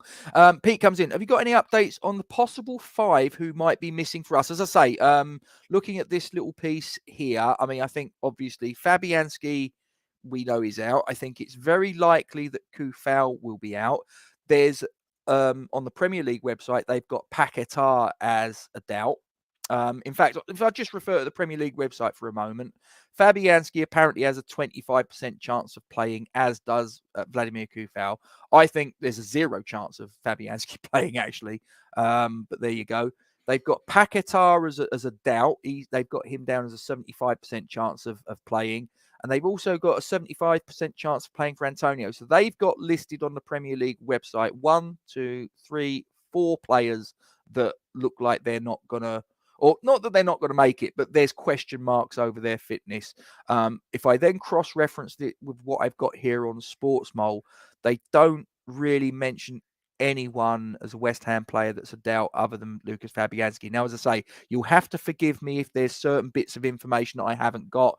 Like I say, I jumped off a plane yesterday, and about an hour and a half after I walked through the door yesterday, my head hit the pillow. So there might be certain things that are out there that I've not genned up on. You'll have to forgive me. It is what it is, mate. But Moyes kills strikers, Haller and Skamaka. If we don't give Ings the service, he only likes converting wingers. Antonio and Arnie, that's his specialty. Yeah, he can.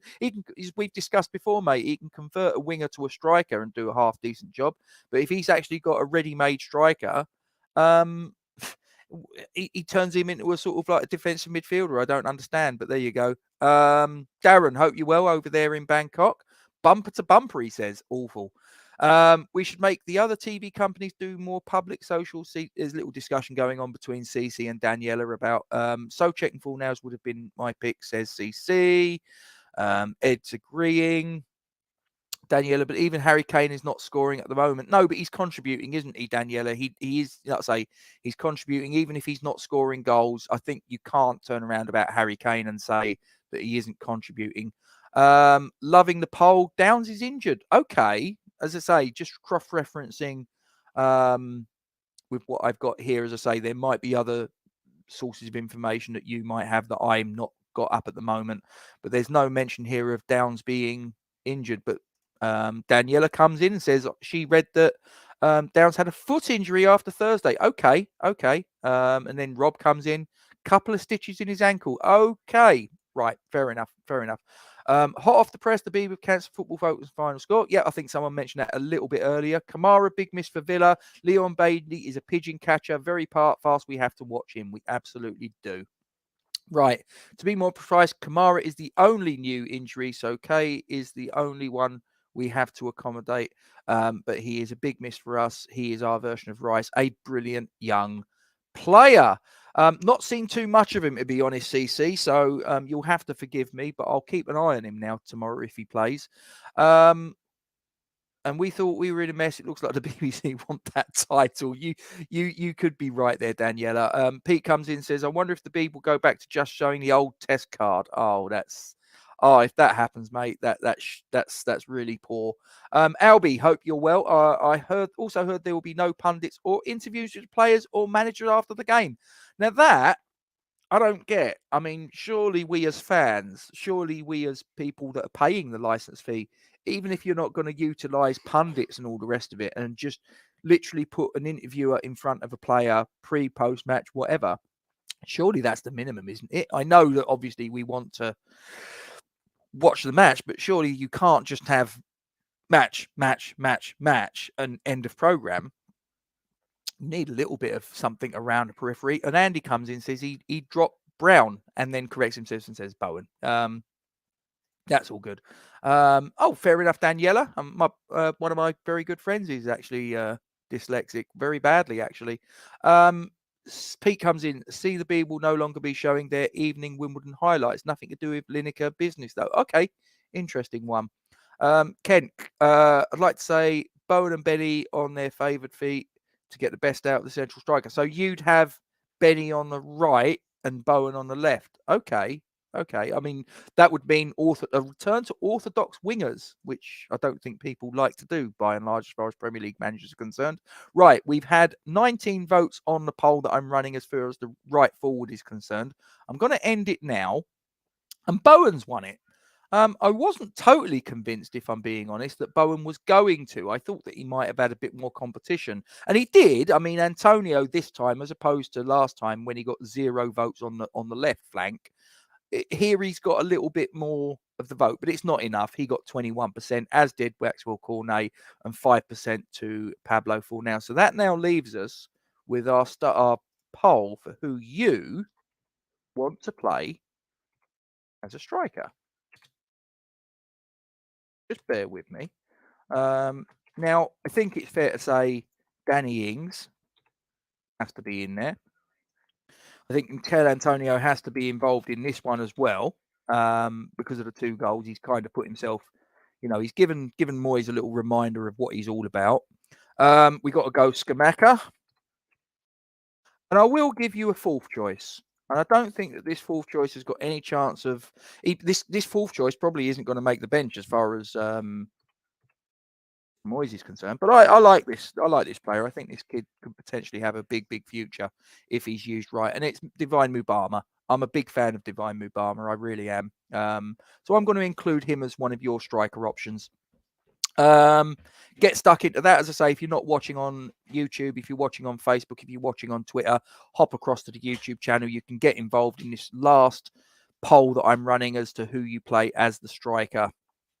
4 options you've got are Ings, Antonio, Skamaka, and Mubama. So get stuck in on that. And then we'll have the Forge from Iron 11.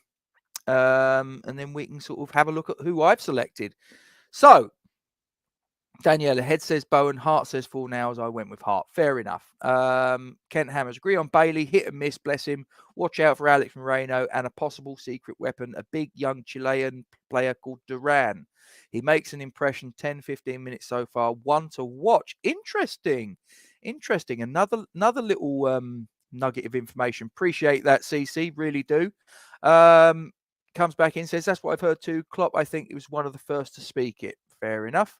Daniela, the BBC does need funding by the government and people, so can provide the non-fan. Okay, I don't quite. Fashionable. Okay. I just had to sort of put it together there, Daniela. It's probably more me than it is you. Okay, that's fine. Yeah, I mean, look, I say the thing that I sort of have a bit of a bone of contention is that you haven't got a choice. I mean, even if you don't watch the BBC, I think it's very difficult for you to sort of justify and prove to them that I don't use this, blah, blah, blah. I'd watch TV if there was better quality programs. I haven't watched it for 20 years and he's watching this. Look at that. So better than the BBC, Forge from Iron is you go to. Snodgrass. Yeah, I did.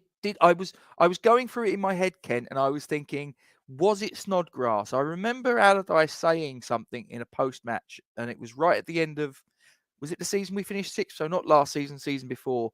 And Allardyce went through the trapdoor, and he mentioned something about that. And I had a vague recollection it was Snodgrass.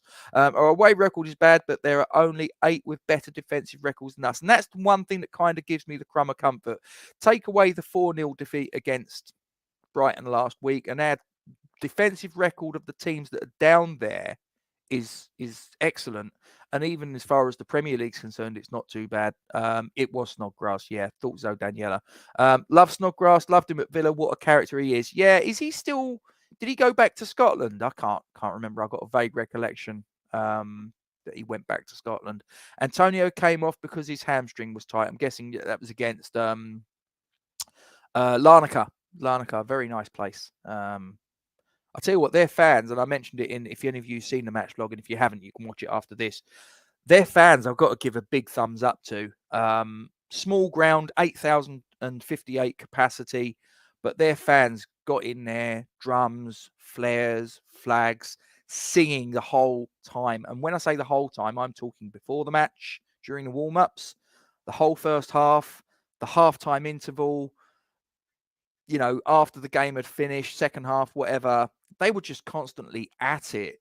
Those guys behind the goal that was opposite us they didn't piss off at halftime and get their halftime souvlaki or whatever and down a bottle of ouzo. They were still there. They were like bang, bang, bang, bang with the drum, and they were singing away and dancing. Absolutely phenomenal support. Paquetá had a not great talent, but very injury prone. I think that's the problem. Well, we always buy someone that's injury prone, don't we, Joan? That's, have you got an injury record, mate? Yeah, you are. Here's the contract. As with Cornet, it really helped our season. New players are Crocs. Always away, Joan. Always away. Hope you're well, though. We'll be peed off if 2 keepers on the bench again. 1 or 2 youngsters could be on the bench, the under 21s until the 20th.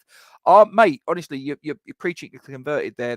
That was something that really does wind me up every time it happens when he puts 2 goalkeepers on the bench and you've only got 8 subs. It's like, really, what is that about? Are you telling me you couldn't turn around to an under 21 player, an under 18 player, and say to them, I'll tell you what, even if it's just for the experience that I'm going to give you here, I'm going to bring you along to give you a sort of taste of what this is all about, so that if you then progress the way that I think you're going to, you'll be better prepared for it. He doesn't do it. Why don't we see sort of like some of these players on the bench, even if he has no intention of playing them, which we know he won't. Get them on there for the experience. Hope the players have had another secret meeting without Moyes like before the Forest game. Yeah, it seemed to have an effect there, but is it going to be sort of like the law of the what do they call it? The law of decreasing, whatever. You know what I mean? The more and more you do something, the less effective it becomes over time, sort of thing. With that sort of thing. I don't think anyone will step up to even interview them. Looks like they've effectively created a union no cross line. CC, that is interesting. Ed comes in. He says he likes these polls. It makes me feel like someone listens to us chickens. Well, listen, it's all about opinions as far as I'm concerned, Ed. Even if you turn around to me and say, I think this, and I go, I disagree with that. I like the back and forth. This is why we do this sort of thing, even if you sort of like say something I just totally disagree with and think is batshit, or I think, or the other way around. If I say something you think is batshit, we can have a conversation as 2 grown adults via the medium of the live chat or whatever we use, and just sort of air our opinions in a friendly and constructive way.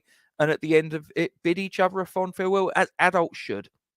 And he goes on to say, bring on Mubama for a few minutes, depending on the result. Absolutely. I think he should be involved. I really do. Peter comes in. Of the 2, Marshall has a much better got all-round game than Mubama and is a great future, whether with us or elsewhere. He's referring to Callum Marshall there. Yeah, young from Northern Ireland, isn't he? CC comes in, says, interesting point regarding Moyes having 2 goalies on the bench. Emery has done the same the last 2 matches. His point was that he only wants players who will potentially play. But here's the thing, CC, and this is where I'm at with it.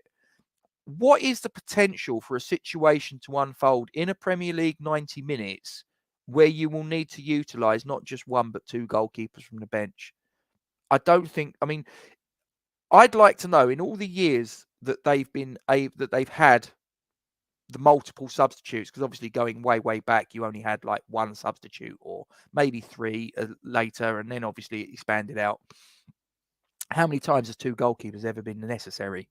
Whether you've had 2 goalkeepers or not, how many times has it been that you've had a starting goalkeeper that got injured, that got replaced by the substitute goalkeeper, and the substitute goalkeeper got injured? I can only straight off of the top of my head think of 1 match where that might have been necessary in all of the time I've been watching Premier League football. And that was a match between, and again, if Kent's there, he'll correct me. I believe it was Reading versus Chelsea at the Madejski Stadium, where Petr Cech got his skull fracture, because I'm pretty sure that the goalkeeper that replaced him, and it might have been Enrique Hilario, the Portuguese goalkeeper, I think he got injured. Or was it Cudicini? Might have been Cudicini. I don't know, but I'm pretty sure that's the only one off the bat I can remember 2 goalkeepers getting injured. So I don't, saying about who potentially will play. I mean, like I say, what is the potential for 2 goalkeepers to get crocked in the same match? I love the polls. Great idea to get us all involved. Yeah, like I say, we do it when we can. As I say, it's something that I try to remember to do as I go, but there's a lot of involvement. Sort of like I've got to talk to you. I've got to look at the sort of like the chat. I've then got to go back to YouTube and da da da da da. There's a lot of plates I'm spinning here, believe it or not.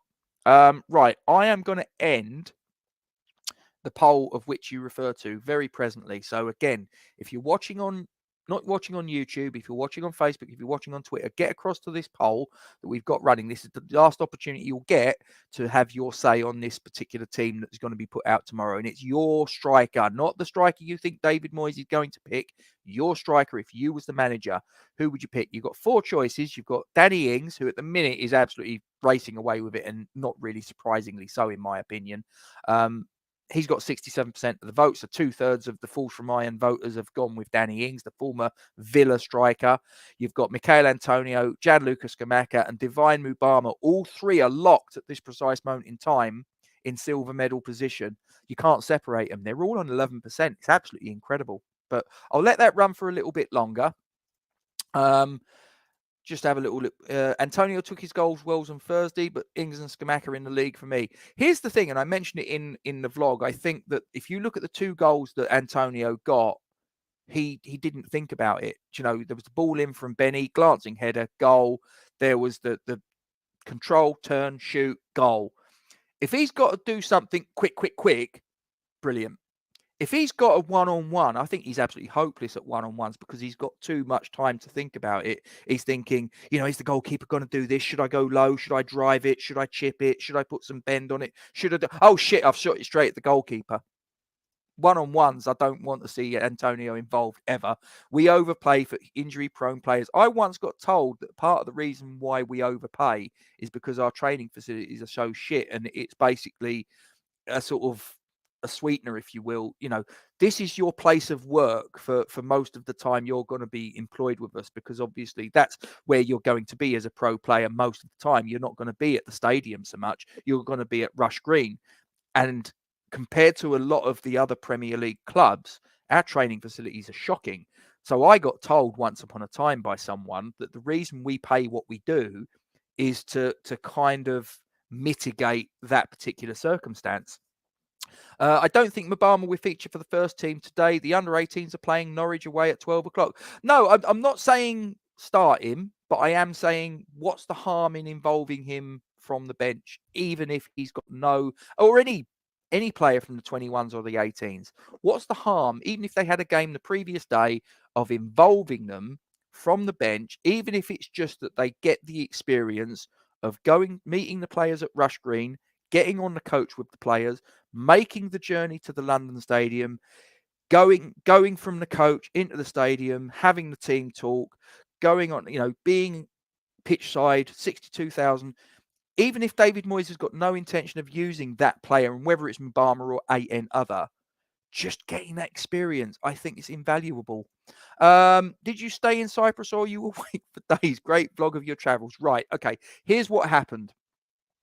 I left I'll tell you what, hang on, before I go into this little, I will shut the poll now. Bang.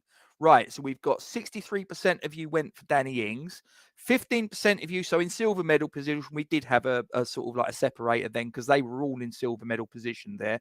Scamacca is on 15%, and joint bronze medal winners are Antonio and Mubama. So you guys, the Forge from Iron viewer, selected a team in a 4-3-3 formation, and your starting goalkeeper with 100% of the vote was, hang on. Right, okay. Your goalkeeper, hang on, let me get rid of this. Oh, Christ's sakes. You can't get the staff these days, honestly. It's terrible. Right. Okay, so the starting goalkeeper from the Forge from Iron viewer was Alphonse Areola between the sticks. He won 100% of the vote. you guys voted for as your starting goalkeeper. Now, you're starting right back. Now, I suspect that this guy isn't going to be fit, but you never know with David Moyes. It might be that he's playing a little bit of a game of chicken. But the force from Iron right back was Vladimir Kufal. Now, Vladimir Kufal won of your vote, 61% of it, with Johnson getting 38% and Kehrer getting diddly squat. You then had the opportunity to vote for a starting left back, and your starting left back, dear viewer, will be Emerson. And that then followed. We then had the choice of what was your centre back pairing, and the pair that you have chosen as your starting pair of centre backs are the returning Kurt Zouma, and also alongside him is Nayef Agur. That is your choice as the Forge from Iron viewer. We then had a midfield three. We had one of them obviously being deployed as a defensive midfielder with two central midfielders just a little bit ahead. The defensive mid option was clearly going to be this man here, which is the captain of the club, rightly or wrongly, Mr. Declan Rice. Now, this is where it got a little bit interesting because you guys chose as a central midfield pairing. One of them didn't surprise me, but one of them did. This was the one that didn't surprise me. Lucas Paquetá. I think that probably most people probably would have voted for him, but I threw a little bit of a wild card in, and I was shocked, pleasantly shocked, if I'm being honest, because I like this player. Manuel Lanzini. You guys voted for Manuel Lanzini alongside Lucas Paquetá in midfield. Like it, I really do. I thought he played really well the other night. Your choice as a left forward was then none other than Saeed Benrahma, who has been one of our best players, in my opinion, this season. And I think he's been chronically underutilised, Mr. Moyes. It's just my opinion. And then on the right flank, we have Mr. Not really a surprise, is it? Mr. Jared Bowen. You could make the case, and I would fully endorse it, actually. I don't think that he's been good enough of late. He had a little bit of an upsurge in his form, but then it seems to have tapered off a bit for me. But you guys have kept faith in Mr. Bowen. And then the striker you guys have put forward is Mr. Danny Ings. So that is the Forged from Iron viewing public's vote on who you would have as a starting team, as a starting 11.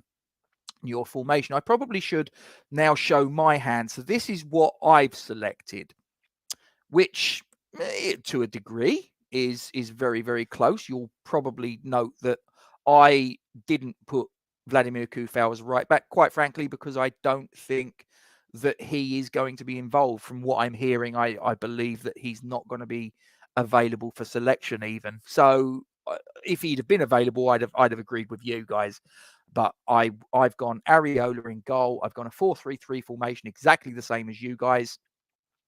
I've gone Emerson at left back. I've gone Kehrer at right back. And I probably should explain my reasoning, because basically what I saw of Johnson in previous games has not been good enough. I don't think that Kehrer's the answer long term. I really don't, not as a right back. But I think that if we've got to choose between Johnson, who has made a lot of mistakes lately, and Thilo Kehrer, who played against Larnaca and did okay. Hopefully that might have restored a little bit of his bad confidence. I think I'd probably give Kehrer a go. I think he's someone that could get down that right flank. It's the defending that worries me. I think that he's the reverse of Vladimir Kufal. I think that Kufal defensively is far better than Thilo Kehrer. Offensively, I'm not quite sure. He's not at the same level as he was 2-3 seasons ago. That's my justification for having him in. I think if Kufal had been available, so if I'd have been a shootout between Kehrer, Johnson, and Kufal involved into the mix, I think I might have, on balance, probably gone with Kufal. But that's the reason why I've got Kehrer there, in case anyone's wondering. But yeah, the centre-back pairing I've got down as Agur and Zouma. Declan Rice is then the holding midfielder and obviously the captain. Now I've got to explain, because you're probably looking at central midfield and go, what's his thinking there? Right. Here's my thinking. I think that I would like to see a version of Pablo Fornals that is closer aligned to the version of Pablo Fornals that we paid money on, i.e. a creative midfielder who buzzes around the pitch. He's energetic. He plays good incisive passing, forward passes, not just this defensively minded player that David Moyes has basically adapted him into. I want to see the old version of Pablo Fornals pre-David Moyes. This is my thinking. As I say, this is my 11. This would be if I was the manager. I would be getting into his ear roll and saying, I want you as the playmaker. I want you as the heartbeat of the team. I want you getting the ball and your first thought being, play it forwards. And for those forward players, it's then incumbent on them to try and make those angles for him to be able to hit. So I'd have him as the playmaker, and I would drop Lucas Paquetá. Now, why? When he's starting to get to his levels, well, yeah, I mean, look, he's improving, but he's nowhere near a £50 million player as far as the sort of like performances on the pitch is concerned. Not in my opinion. I think that we need someone to come in that we can rely upon. And I believe that we can rely upon Pablo Fornals, in my opinion. And yes, I would have Thomas Souček in, but I would be looking for a version of Thomas Souček that predates when Jesse Lingard walked through the door and David Moyes started to put the handbrake on him, and he wasn't making the forward runs. If I look at the last couple of games, not the Brighton game, as I say, but the game against Forest at home, and there was a game before that. There was a couple of opportunities where Souček was getting forward, and it was a couple of corners we had, and he got his head on them, and he made an opportunity. Didn't convert them, fine, but he wasn't far away. And I just think that if you could start to restore some of his confidence and say to him, look, we're not going to deploy you as a shield. We're not going to have you as just effectively a stopper, a sort of a slightly more forward version of a centre-back. I would be saying to you, I want you to be making those lung-busting runs, getting into the box late, creating an option for the wide players to aim for, making yourself a nuisance. That's the version of Thomas Souček I'd be looking to try and get. Now, I believe he's still in there. I've seen signs of late that version of Thomas Souček still exists, but we need to see that version of Thomas Souček quickly. Really important. So that would be my choice as a midfield three. You've got defensive option there as Rice. You've got your creative player there who's energetic, who's industrious in Pablo Fornals, and you've got the guy there that's got to be making the runs to supplement forward players from a little bit deeper in Thomas Souček. Benrahma picks himself out on the left. Benrahma has to play for me.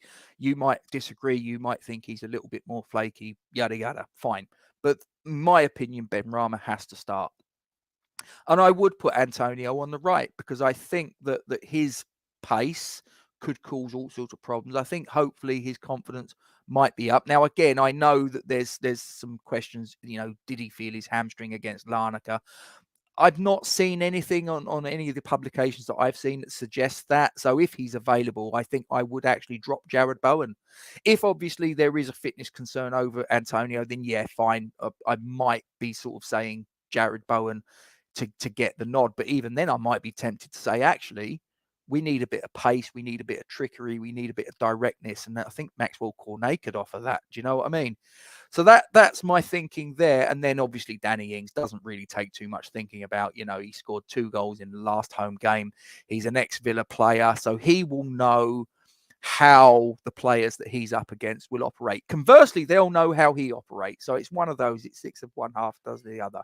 But that would be my 11 anyway. So I'm sure you've got your opinions on that, and you've probably got them into the what's name whilst I've been chatting away. So I'm just going to have a little wind back. So yeah, Joan, you did ask me the question, did I stay in Cyprus? Right. So I left home at about 4:30 on Wednesday, made my way, train Elizabeth line to Heathrow Airport, plane to Athens, plane to Larnaca, landed in Larnaca local time at around about 9:45 a.m. Then, went for a beer, went for a stroll, went for something to eat.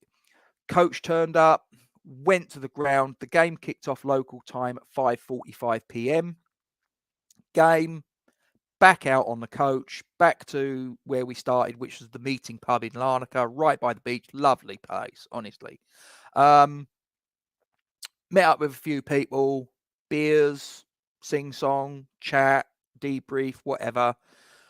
I was going to go and I was going to join the party at there was a something that was organised by Ironworks Tours, and I actually paid a tenner for it, and I didn't end up going, so they've got a tenner out of me for something that I didn't utilise. But that's on me; it's not on them. It's not a problem.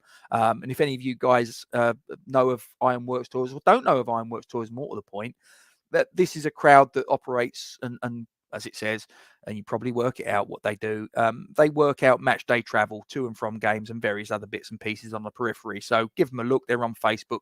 They're a good bunch of lads. So after that, I sort of thought, do you know what? I might as well just go to the airport now, because the flight left at 7:45 local time. So I just got in a cab after I'd finished at the pub and had a bit of a chit chat to people. Cab back to the airport, and the airport was virtually deserted. There was a few people on chairs asleep, this, that, and the other. Basically, the same idea as me. So I just sort of found myself somewhere. I wouldn't say it was comfortable. It was very, very far from comfortable. Just got myself on a couple of seats, had a bit of a kip, set me alarm for whatever time. And then my alarm went off, woke me up, went through, and Larnaca to Athens to obviously Heathrow. That was around about what was that, about 3:45, something like that in the afternoon. And then Elizabeth Line train, my wife picked me up from the station. I got in at about 6:30 yesterday, and at about 8:00 yesterday I was absolutely wrecked, because the only sleep that I'd basically had was little cat naps here, and it wasn't particularly comfortable. I'd wake up with sort of a crick in my neck. It was horrible. But yeah, that was basically how it panned out for me. And if I had the choice to do it all again, I would. The only thing that I would change is I would take my daughter at the very least. I would try and take all three of my kids. That was the one thing that when I got to Larnaca and I was at the meeting pub, and it was West Ham fans, and you'll see it in the vlog. If you haven't seen it, go and have a look after this. There was people there with their kids, and there was me sort of like, so, because my daughter was saying, oh, I want to go. And I was like, sweetheart, you've got school. It's only a couple of days. And I'm like, no, your education's important. You know, this is me, the sort of like the doting father, you know, turning around saying your education's important. And it is. But when I was out there, I saw people with kids around about my daughter's age and younger. And I thought, you know what, I should have brought her. I should have just gone, fuck it. I mean, it would have been 2 days off school. She'd have still been able to go to school on the Wednesday. Because I didn't leave here, like I say, till 4:30. So she could have finished school, come back, bish, bash, bosh, go. And I didn't. I sort of said, oh, you got to go to school. And I regret it now. I do regret it. 2 days off school. Oh, well, you know, she can catch up. She might not get an opportunity again to go to a European, and I might not get an opportunity again to go to an away game with my daughter. You know, I don't know when it's going to happen next. I really don't. If we did the flares, we closed down. But that's just part of their culture, Daniela. I mean, in Cyprus, in Turkey, in Serbia, places like that, the letting off of pyrotechnics is just accepted. It's part of the culture. It's frowned on in this country. It's a bit like going to the stands with a beer. In England with football, you can't do that. In other countries, it's not a problem. In other sports, it's not a problem. I mean, in rugby in England, I can take, if I go to watch a game at a stadium in England for a game of rugby, I can take a beer with me and sit and watch the game from my seat with it. You could play a game of football in exactly the same stadium, and now you can't do it. Crazy. Morning, Mick. Hope you are well. I appreciate I'm a little bit behind on this. Everyone is entitled to opinions, out of hand abusive. If we all agreed about everything, it would be a very boring world. Completely agree, mate. Think it's been done once in a game. I may be wrong. Yeah, it's probably that game that I referenced, probably the game between Reading and Chelsea, and Raja comes in. It was Kudicini. I was thinking, I knew it was Czech that got the initial injury. And I'll say it was from that point on that he had the head guard, didn't he? Before that, he didn't have it.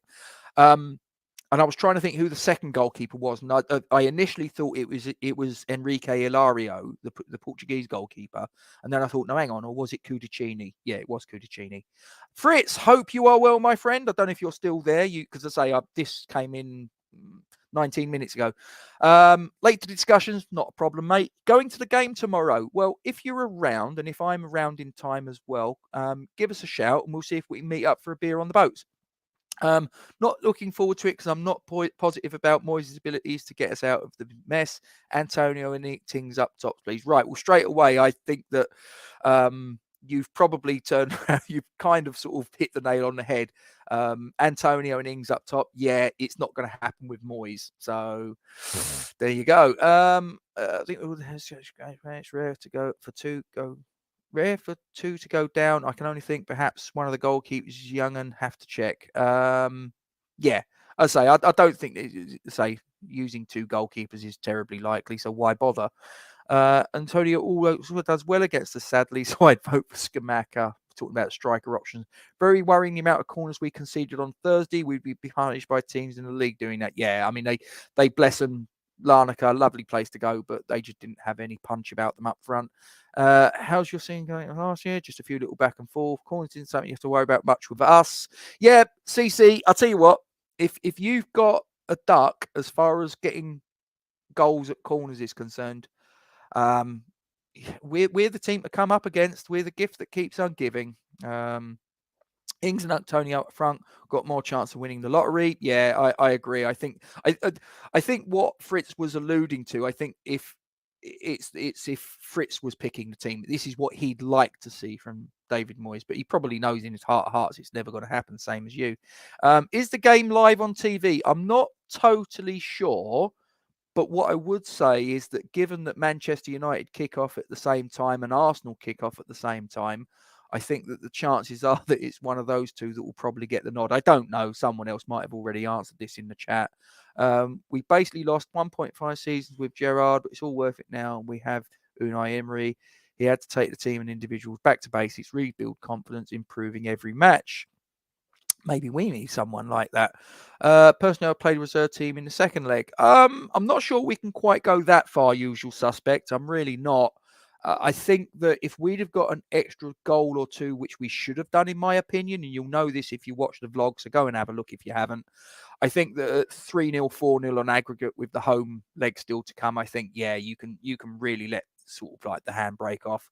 2-0, I'm not sure, because if they fluke a goal in the opening 10 minutes to make it 2-1 on aggregate, now you're, the old squeaky bum time, as Fergie would call it. History has it West Ham Villa are close games. They are, but we usually, in recent times, as you've seen on that thing earlier, we usually come the right side of it. Well, he played the reserves on Thursday. I think you need one more goal to make it safe at 3-0. Yeah, exactly what I've just said. Can't see them getting 4, but we can't afford extra time if you get a lucky goal too. Exactly what I've just said. So let's say, hope it'll be a good old fashioned competitive all play for match. Just asking how, 90% save. I think it will be your 90% safe. 2 more wins will do it for you. Okay, you're talking about Villa. Yeah, I think they're pretty much home and hose as well, Daniela. I don't think they're really involved. 90%, it's either Fulham, Arsenal, Man United, Southampton on Sky tomorrow, not Villa, West Ham. Is exactly what I think. So, yeah, I think so too. Emery's all about winning every match. He will keep them focused. And that should be every manager. But there's some managers that are a little bit more damage limitation. I wonder who I could be referring to. But after Gerrard, it was a reminder of how clueless some managers are on how to win matches, if you know what I mean. We do indeed. No UEFA or FIFA would fine English clubs if we did, but it seems to let every European club off. Yeah, no, as I say, I think it's just a cultural thing. That's what they do over there. Game's not officially on in England. I know exactly what you mean. It's not officially on, but you can probably find it. And we don't endorse that here at Falls from Iron. It's illegal and you shouldn't do it. Yes, the Gerrard thing was odd. You probably the ones who had endless chances of managing Liverpool, though. Yeah, I don't see that Gerrard if Klopp went at the end of the season, I don't think that legitimately Steven Gerrard could consider himself a contender for that particular accolade of the manager of that great football club. And look, I'm not a fan of Liverpool. When I say great, I'm talking 19 league titles, 6 European Cups. Say what you want, whether you like them, whether you don't. They are a great club. And that's all there is to it. But I don't think that Steven Gerrard could consider himself unlucky if the next manager of Liverpool Football Club, whenever it comes to happen, whether it's at the end of this season or whether it's a little bit further on, I don't think that he could count himself unlucky. Right. Last little thing we're going to get off of our chest now, ladies and gentlemen, for those of you that are still with me, score predictions.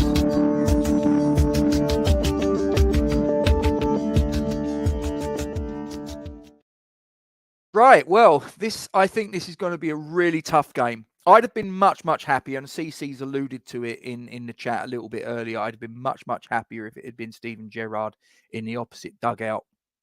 So, hang on, before I just that caught me there. Would you holiday in Larnaca with family? Yeah, absolutely, my friend. I mean, I didn't see much of it. I was in and out.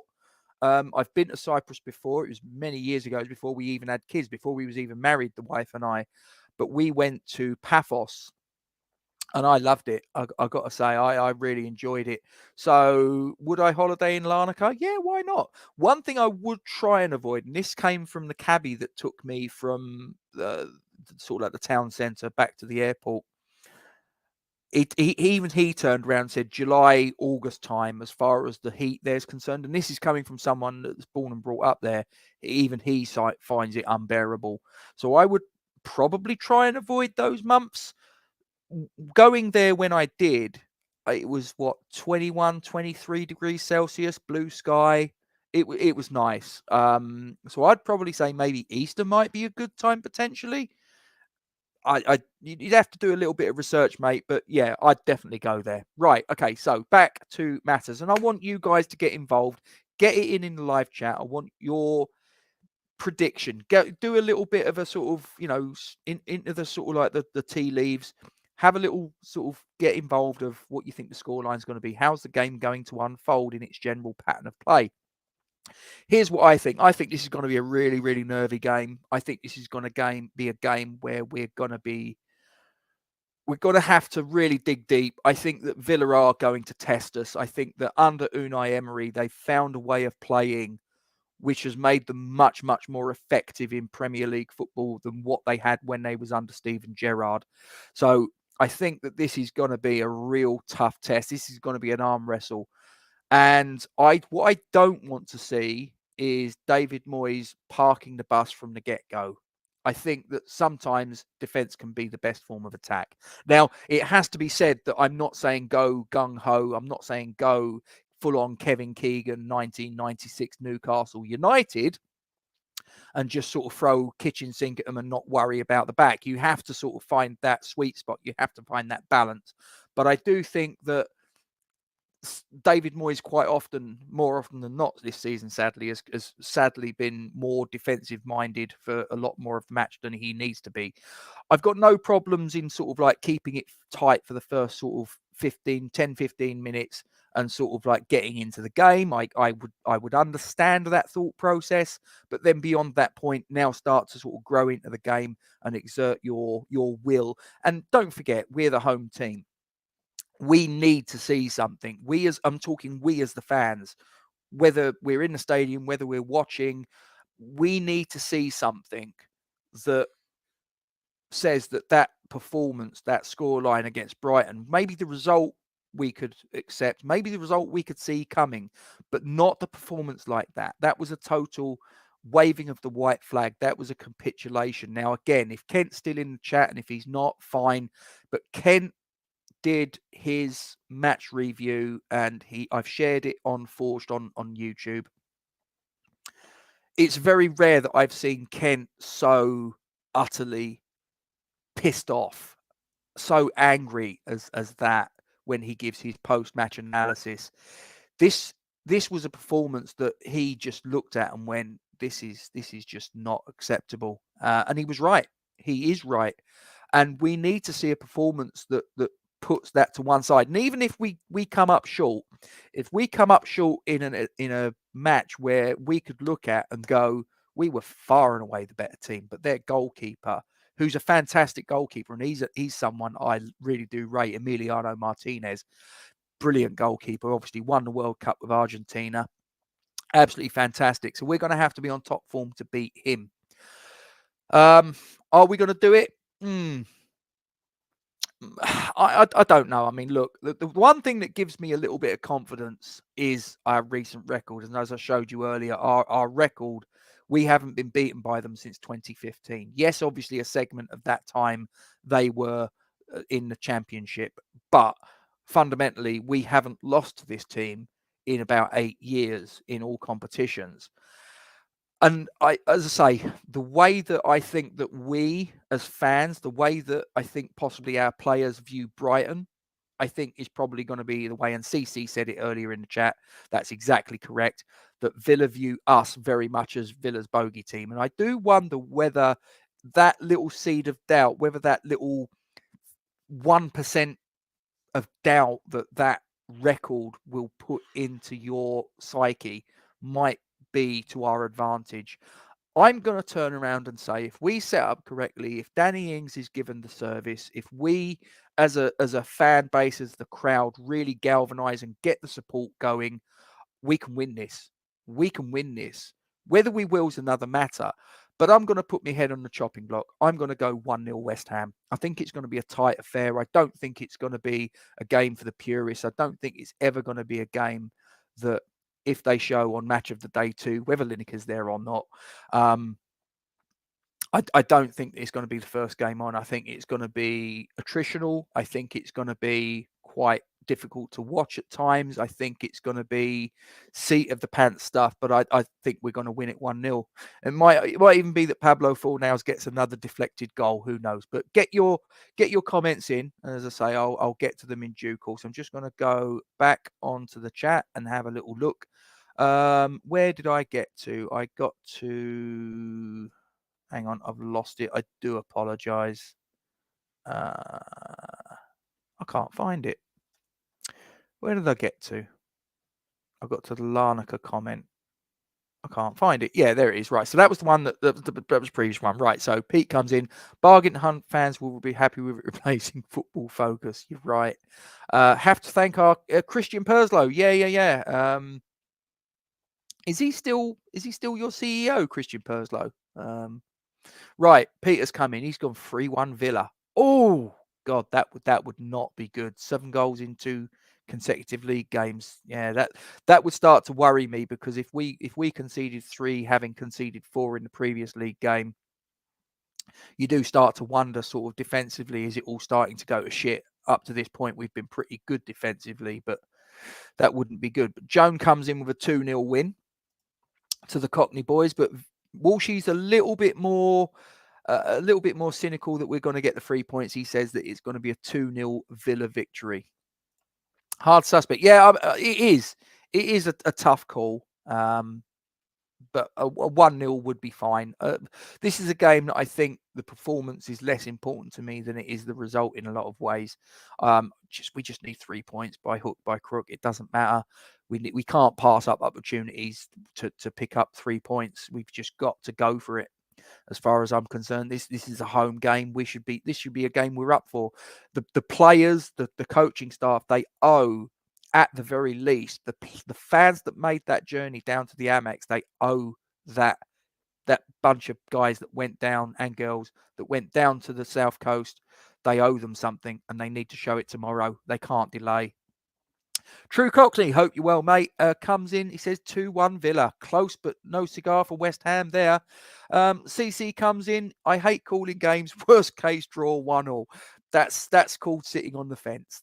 I'll let you have that, CC. That's fine, no problem. Ed comes in 1-1, but I'd like us to win 2-1.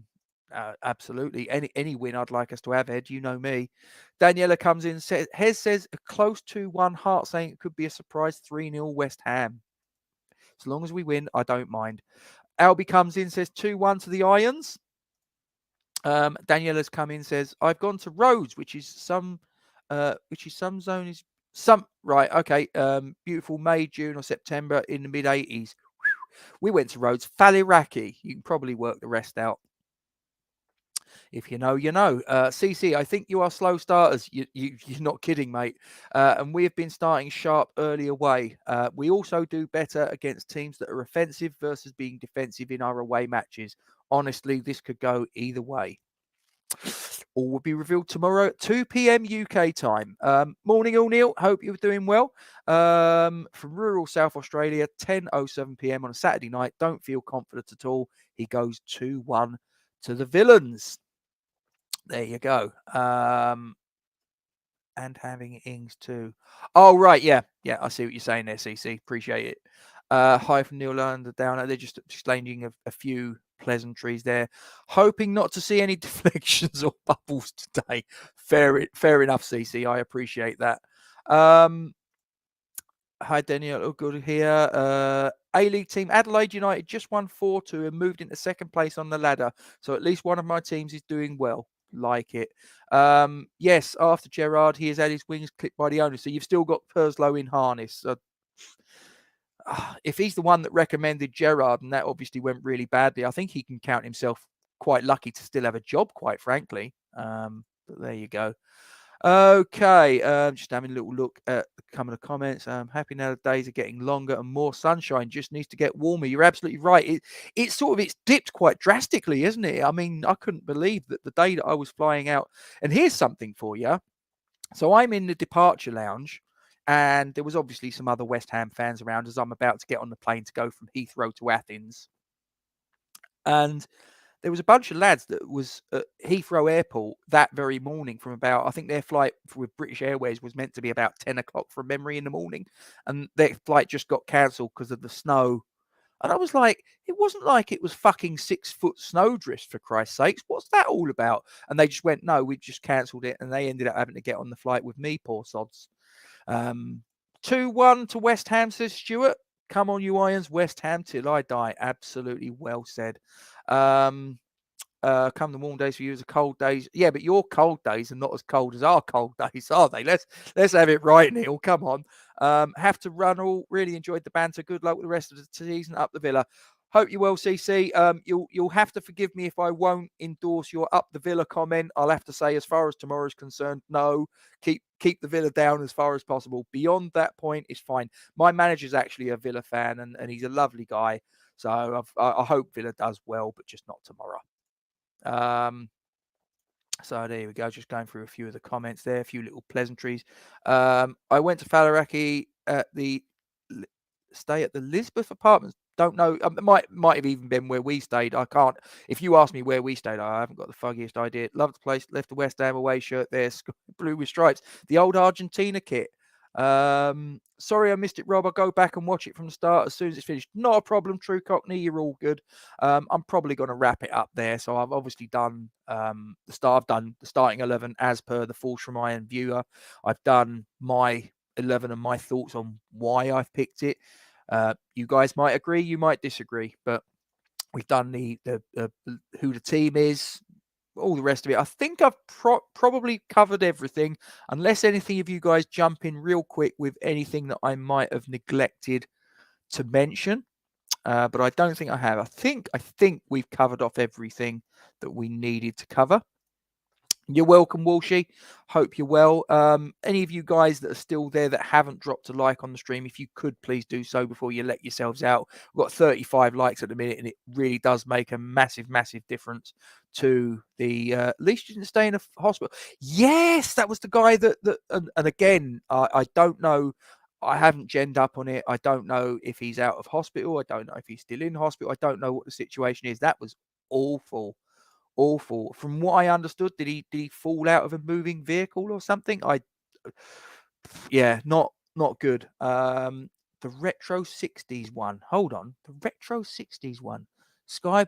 Oh, you're on about the when you said stripes, sorry, you mean hoops. Yeah. You're on about the one with the 2 claret hoops.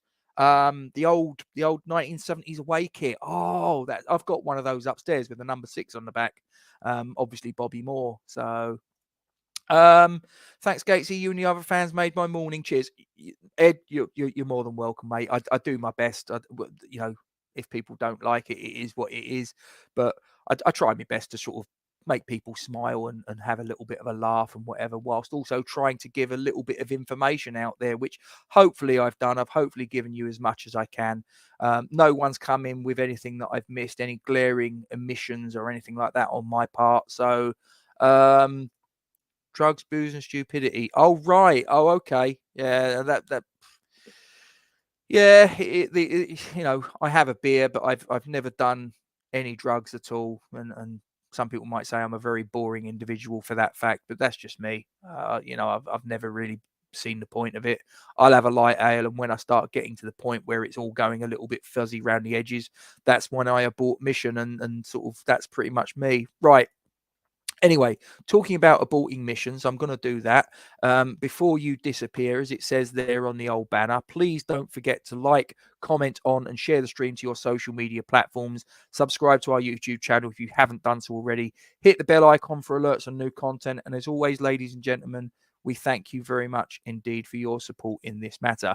And speaking of support, as we always do, we like to give our support to the Iron Supporting Food Bank charity. Please, won't you give them a little bit of your love, and I'll see you next time. Take care. Come on, you Irons. Forged from Iron is proud to support Iron Supporting Food Banks. They are a group of West Ham United fans and friends inspired by the work of other football fan food banks around the country. They collect food and cash donations from Newham Food Bank in Beckton, who supply 7 distribution centres in the borough, 7 days a week, and hand out several hundred 3-day emergency food packs every month to families in need. They are also working with other groups to improve conditions for vulnerable adults and children in the Newham community. They are supported in their efforts by West Ham United Football Club, the WHU Foundation, LS185, London Legacy Development Corporation, Newham Council, the Met Police, Spire London East Hospital, Expedient Security, and a large number of West Ham and football fans. You can help by making a donation to their Just Giving page. You will find the link to this in the description section of the video details in this stream. Thank you for your support. Come on, you Irons.